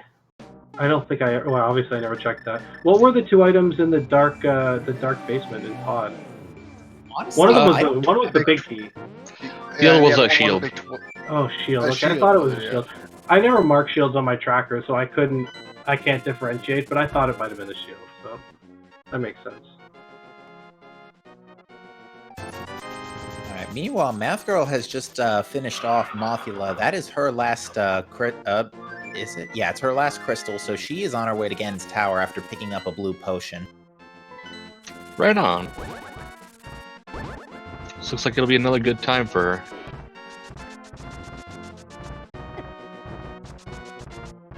Yeah, it's so funny. I felt like my execution was like, in some points, was like really, really good in this seed, and then at other points it was like just hair-pullingly, frustratingly bad. And like my gauntlet, it's like first 4 rooms perfect, last room like took longer than the first 4 rooms combined. And man, just so many things. Like Pod Dark went so well. Eastern Palace Dark was like 4 minutes probably. It cost me all in all. Like it was a disaster. But no, it's these boot seeds. I feel like you finish them so fast. Even if you full clear the seed, you're still finishing sub 140 most of the time. At least like like runners of a certain skill level, like myself and better, I'll say. So not that I figure I'm that great, but I get reasonably high placements occasionally. The boot seeds, they just artificially deflate the time so much that it's like this would feel a lot better for me if it was like the 147 that it deserved to be. But you save so much time with boots, especially early when you're doing a lot of that walking around the overworld. It saves a lot of time. Yeah, especially with being able to get in the when you do water walk with the fake flippers going up Zora and all that. Don't even need the Moon Pearl. Don't even need to consider exactly. And you don't have to consider bombs as strongly in various ways. And I mean, you can always just farm bombs off that bonk spot by whatever the building is, above Kag village or whatever. And you can bonk into various spots, and it just I don't know. I'm not a fan, but it was what was on, so I run it. But I prefer just having to find all the items. I was just wondering if someone like goes into Hyrule Castle without the lamp, which probably will never happen in this seed, opens the dark cross chest and wonders what he gets. Yeah, I mean that was basically me and Pod because I didn't really know what it was. Yeah, what was in Dark Cross? Because I It actually was- opened that Dark in the Cross dark. was the boots. Dark Cross was the boots. Oh, okay. Yeah, What would that's happen what I is- mean. Yeah. Funny. Yeah, I mean, I was like, oh, it's not a medallion, it's not an armor upgrade, it's not a sword, it's not the big key, and then I saw that I had the big key, so I don't know. That's how it always works. I thought, I don't know, that was an interesting choice. I was constantly torn between going and getting the lamp and not getting the lamp, because the fire rod, or the fire block spots were all pendant dungeons. If Hera and Desert had have been crystal dungeons, I would have beelined the lamp a lot. Like, I mean, I never got it, but I would have gotten it a lot sooner, knowing basically exactly what it was, and with the required crystals being blocked by fire, not fire rod. But this wasn't the case. Only the fire rod was needed for this feat. I guess not even really Bombos, but I guess for Meyer was Bombos. That's it in a different sense. So. Yeah, as That far was as another fire, interesting thing as about far the as song. fire sources were concerned, yeah, the only one you really needed was Fire Rod. Yeah. Which always makes me happy. I'm a big fan of trying to avoid the lamp. If I've avoided it to a certain point in the seed that I know sort of where it is or what the one or two spots it might be, I tend to never go to those spots until it's the last one. Yeah, believe me, the folks at home love to see everybody navigate dark rooms. Yeah. It's fun. It's challenging, right? Like I like the dark rooms. Mhm. All right, I always Math just Girl- like the dark Aga, but the opportunity to do dark Aga outside of all dungeons is kind of like rare. Yeah. Meanwhile, Math Girl is just now going through Ganon's towers. Checked the Hope Room and is now going back to the left side. But anyways, I'm gonna step out. GG's, Bravis, and Amaranth, and thanks for making the call tonight, Professor and Captain. Wow, that's a great combo, by the way. And, Thank you very much. No and problem, dude. I'm gonna step out of here and go continue my evening of drinking. Anyway, take care, guys. All right, take care. GG. Have a good night. All right, so Mathro is on their way over to that big key that is on Bob's chest.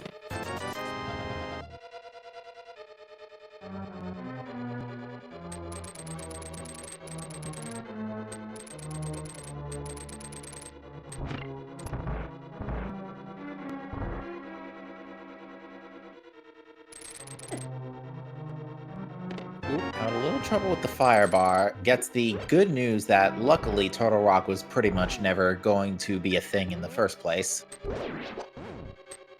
Mhm.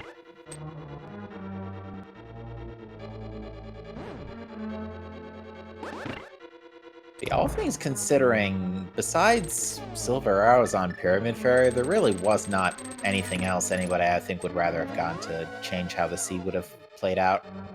As far Oh, as was there a items- hint for that? We didn't get a hint. Well, Ganon said the arrows were in Dark World, but we didn't see them anywhere when everybody was doing their Dark World checks. So the only spot we think everybody isolated was Pyramid Fairy.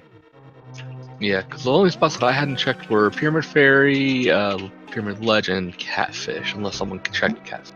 Somebody did check Catfish, and Ravis checked Pyramid Ledge after doing Aggle 1. So yeah, probably Pyramid Fairy then. Definitely Pyramid Fairy. That would be one of the vanilla. Apparently, vanilla. Now that I think about it. Yeah, that would have been Vanilla. Vanilla Silvers. We actually never saw the book either. I wonder if that's in. I actually got the book. It was at the Wonder top of where the tower. Oh, it was at the top of GT. Okay, yeah, we missed that.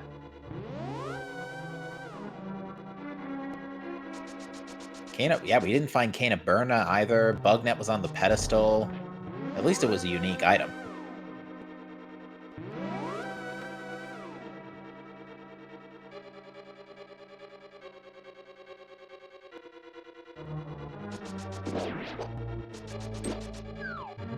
We also, as Dash1 points out in chat, no sign of the red boomerang either. And yeah, that would have been could have been King's Tomb. Now that I think about it, as I'm Somebody running. check King's Tomb. I checked King's Tomb, but I think it was just like big 20 or something garbage. Oh, okay. Yeah, it was definitely not important. Okay, so Oh yeah, we didn't see Cane of Burna either. So yeah, there were a few unique items that we still never ended up running into this seed. could possibly be a Turtle Rock. Or on a tablet, as Or a tablet too, yeah. But you would have to go way out of your way just to do you'd that. have to double dip GT. Who wants to double dip GT? Yeah, no. What is this, all dungeons? Exactly. Yeah, exactly. It's actually funny because if this was an all dungeon seed, yeah, you would have had to come to GT for Ether for Turtle Rock. Math Girl doing the safety, doing a safe strat with the mimics there.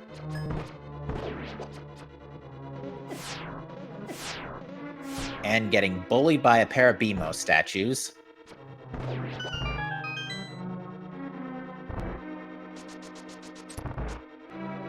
All things considering, even the hints weren't that helpful today either, because the only hint that mentioned an item specifically was Ice Rod, but who needs that today? Yeah.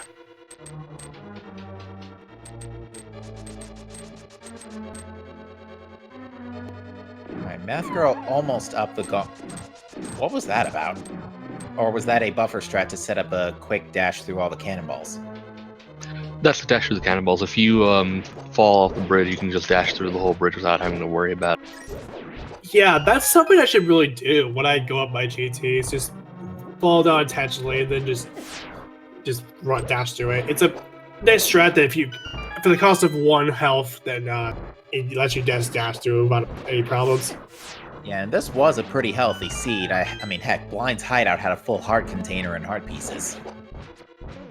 And then there were 3 more heart pieces right in the same 3 in the 3 compass chest, 3 out of the 4 compass chests. Compass room chests, never mind. Oh, Dash makes another good point in chat. There was a hint in Pod about armor in the purple chest, so that could have maybe been helpful for Math Girl. And Ravis, because yeah, Ravis, you didn't pick up the red mail either.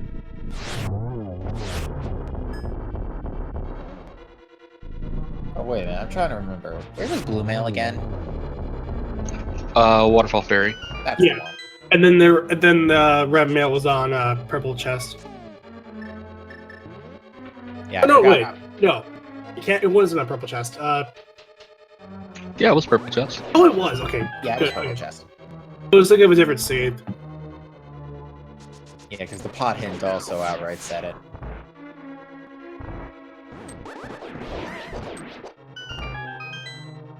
Alright, Math Girl is continuing up the gauntlet. It's in pretty good shape right now. Still has 12 hearts. Picked up, still has Butter Sword. Still has the blue potion.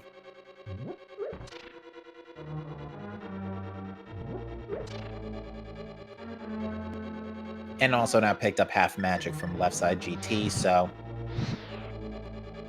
should be alright for the Ganon fight.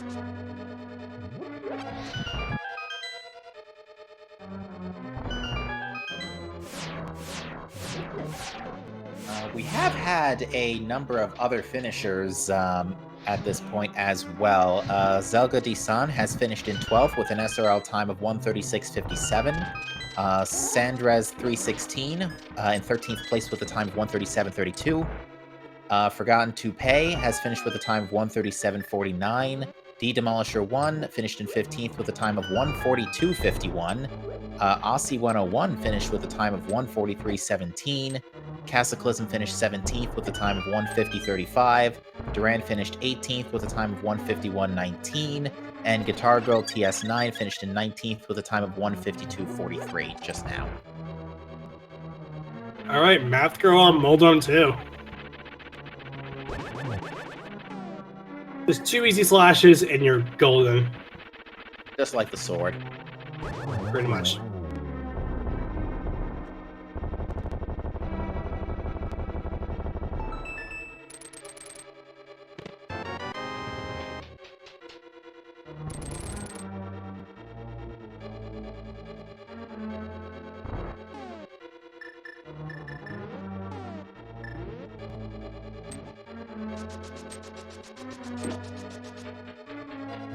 Alright, time for Math Girl to take on Aga 2.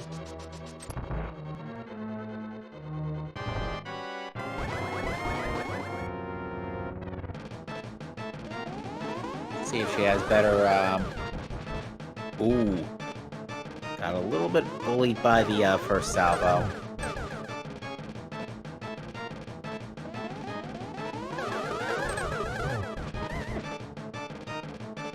Not sure if that was a single or a double. I can't really tell, honestly. That That was was clearly a double. There you go. So pretty much the same same pattern. 1 1 1 2 1. I think.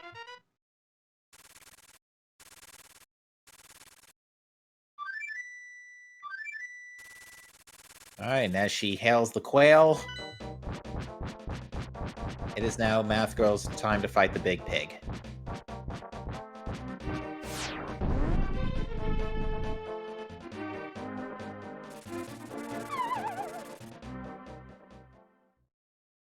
Math Girl fights at Ganon, rather.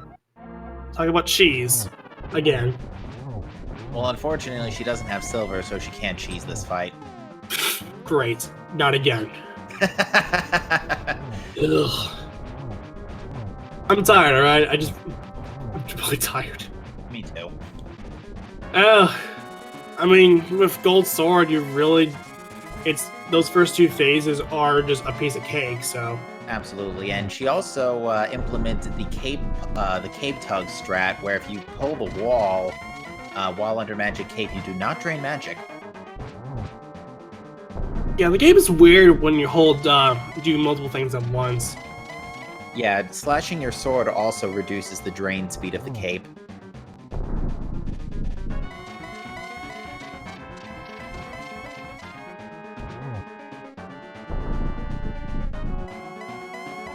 Alright, Math Girl, so for the torch glitch, is in a good position to do it. Alright, gets it. Ooh, she got lucky too, because she did take a little stun from the fire bat there.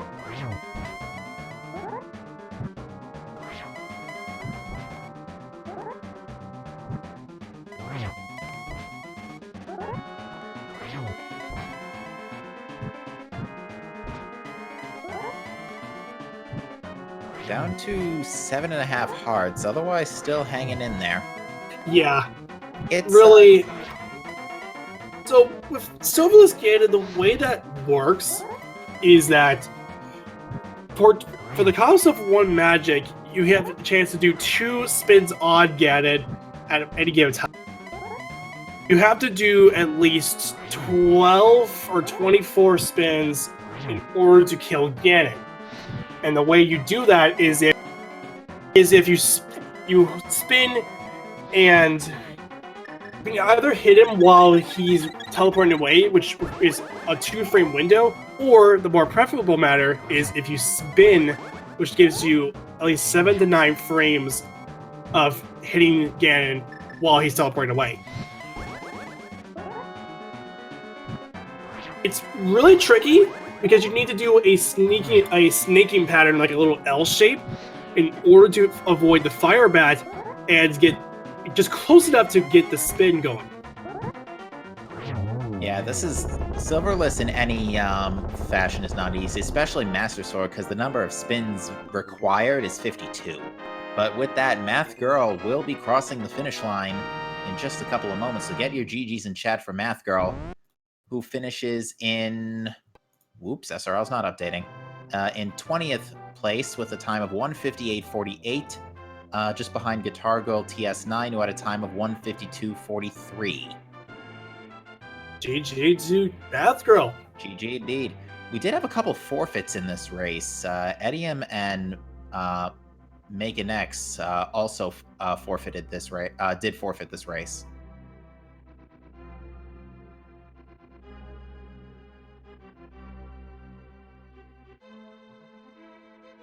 But yeah, that is GG's to our runners tonight. And Hello. Hi, Math Girl. joins us. GG, Math Girl. Thanks. How are you? Fantastic. How do you feel about the race? Pretty good. That's good. Second sub 2. Congratulations. Congrats. Absolutely. Oh my. So, first of all, what's the rebounding? That would be the bug net. That makes sense. Yeah, because it rebounds the Aghanim attacks. And, I had a question because I was very confused. The sewers chest, was that just empty because that's where the boots would have... Yes. Okay. Yeah, the way that boot seats work is that because you have the boots already, that the boots where the boots would normally be, it's just nothing. So where the boots would normally be, if for that, which in the case is Dark Cross, it would just come up as nothing, because that's exactly where the boots would have been.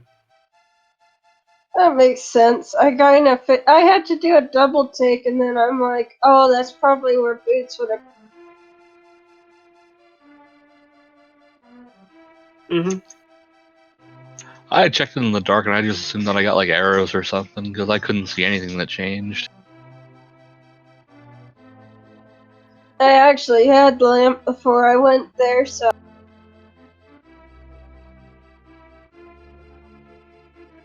Yeah, we noticed that you kind of hesitated for a second there after picking up the chest. And in fairness, this was the first early Bootsy that I've commentated to, so I was just learning about them before the race. Yeah. Oh my. Sorry, my voice is so... That fire rod, though. Yeah, the fire rod was, all things considering, that's probably the farthest reach item that anybody had to go to for everything, because everything else wasn't too bad. The bow was in Hookshot Cave, and that was pretty much free from Death Mountain onward. Kane was early in Pod. Flippers and Hammer were in the Cave 45 area and Stumpy, so it wasn't too that bad. So I'm guessing silvers were probably in Spike Cave. No, that was something else. Catfish was checked, Spike Cave was checked, Pyramid Ledge was checked. The only thing that was left that could be left is Pyramid Fairy. Yeah, so we think there were vanilla silver arrows tonight. Oh, ew. Yeah, that about sums it up. Now, it's very luckily this was not an all dungeon C, because otherwise you would have had to go to GT before Turtle Rock. Oh gosh, yeah.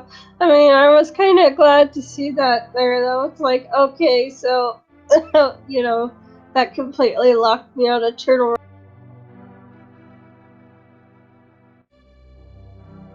Oh no, it's nice to not even be able to enter a pendant dungeon. Yeah, no, there were no pendant dips required tonight, in this case. Yeah.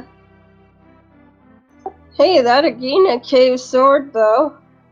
Yeah. Yeah, I've seen that a couple of times lately in the last couple of weeks, too. One time in particular where it actually mattered because swords were, like, at a premium.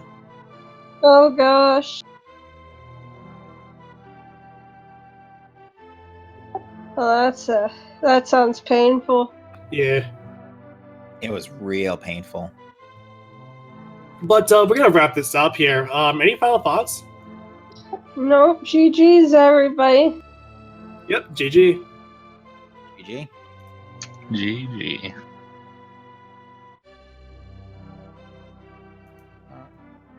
All right, so that's gonna do it for Link to the Past. So coming up in the pipeline, I'm gonna mention this really quick. Coming up on the main Speed Gaming channel at 2 o'clock on Saturday, we have the Super Mario Maker 2 Weekly, and this is quite an awesome event. So you'll get to see. So how this works is that there are going to be 5 maps played, and almost 4 racers, and it'll be played in different stages. And these levels are made by other people who have made level designs in our special Discord that we have. And if you're lucky, you might be able to get some cash prizes. Ooh, And- that sounds like a lot of fun. Yep, and I divided into 3 parts. You got a blind race for 5 levels, 40 minutes to optimize 3 of them, and then 20 minutes of endless normal. And then whoever comes out first gets some prize money, and the top 2 level designers gets a subsidized payment to SG Live. So Ooh. a subsidized trip to SG Live rather, all the way out in Herndon, Virginia. Going to be taking place from October 24th to the 27th, featuring a Link to the Past randomizer, our game, Ocarina of Time randomizer, and of course Mario Maker 2 with $3,000 up for grabs for each one. So if you want to check that out, be sure to follow the Speed Gaming channels 1 through 6 and our multilingual channels, which includes Dutch, Portuguese, Spanish, and French. And be sure to follow all 4 of our runners, Amberif, Frostbite 3030, Rapist, and Mathro. Special thanks to our tracking team. We had Poseidon and Serio X. And of course, I'm Professor Render, and that was Captain MD, who took the mics for you guys to join in this awesome, pretty okay-ish seed. I mean, it's really good, but it was kind of weird. But until next time. Yeah, one last thing, if I may, before we go. If you folks are looking for more speed gaming action tonight, if you can't wait for the Super Mario Maker race, we ask you to stay tuned because in just less than an hour, the Metroid Prime Randomizer tournament will be continuing on Speed Gaming 2. That is the race between Lane 1 and Ginger Dragon. So if you folks are looking for some Metroid Prime Rando tonight, you will be treated to that in just under an hour. Yep, be sure to check it out. Randomizer's always fun. There's no doubt about it. And yeah, so until next time, farewell. Good night, folks, and GG to everybody.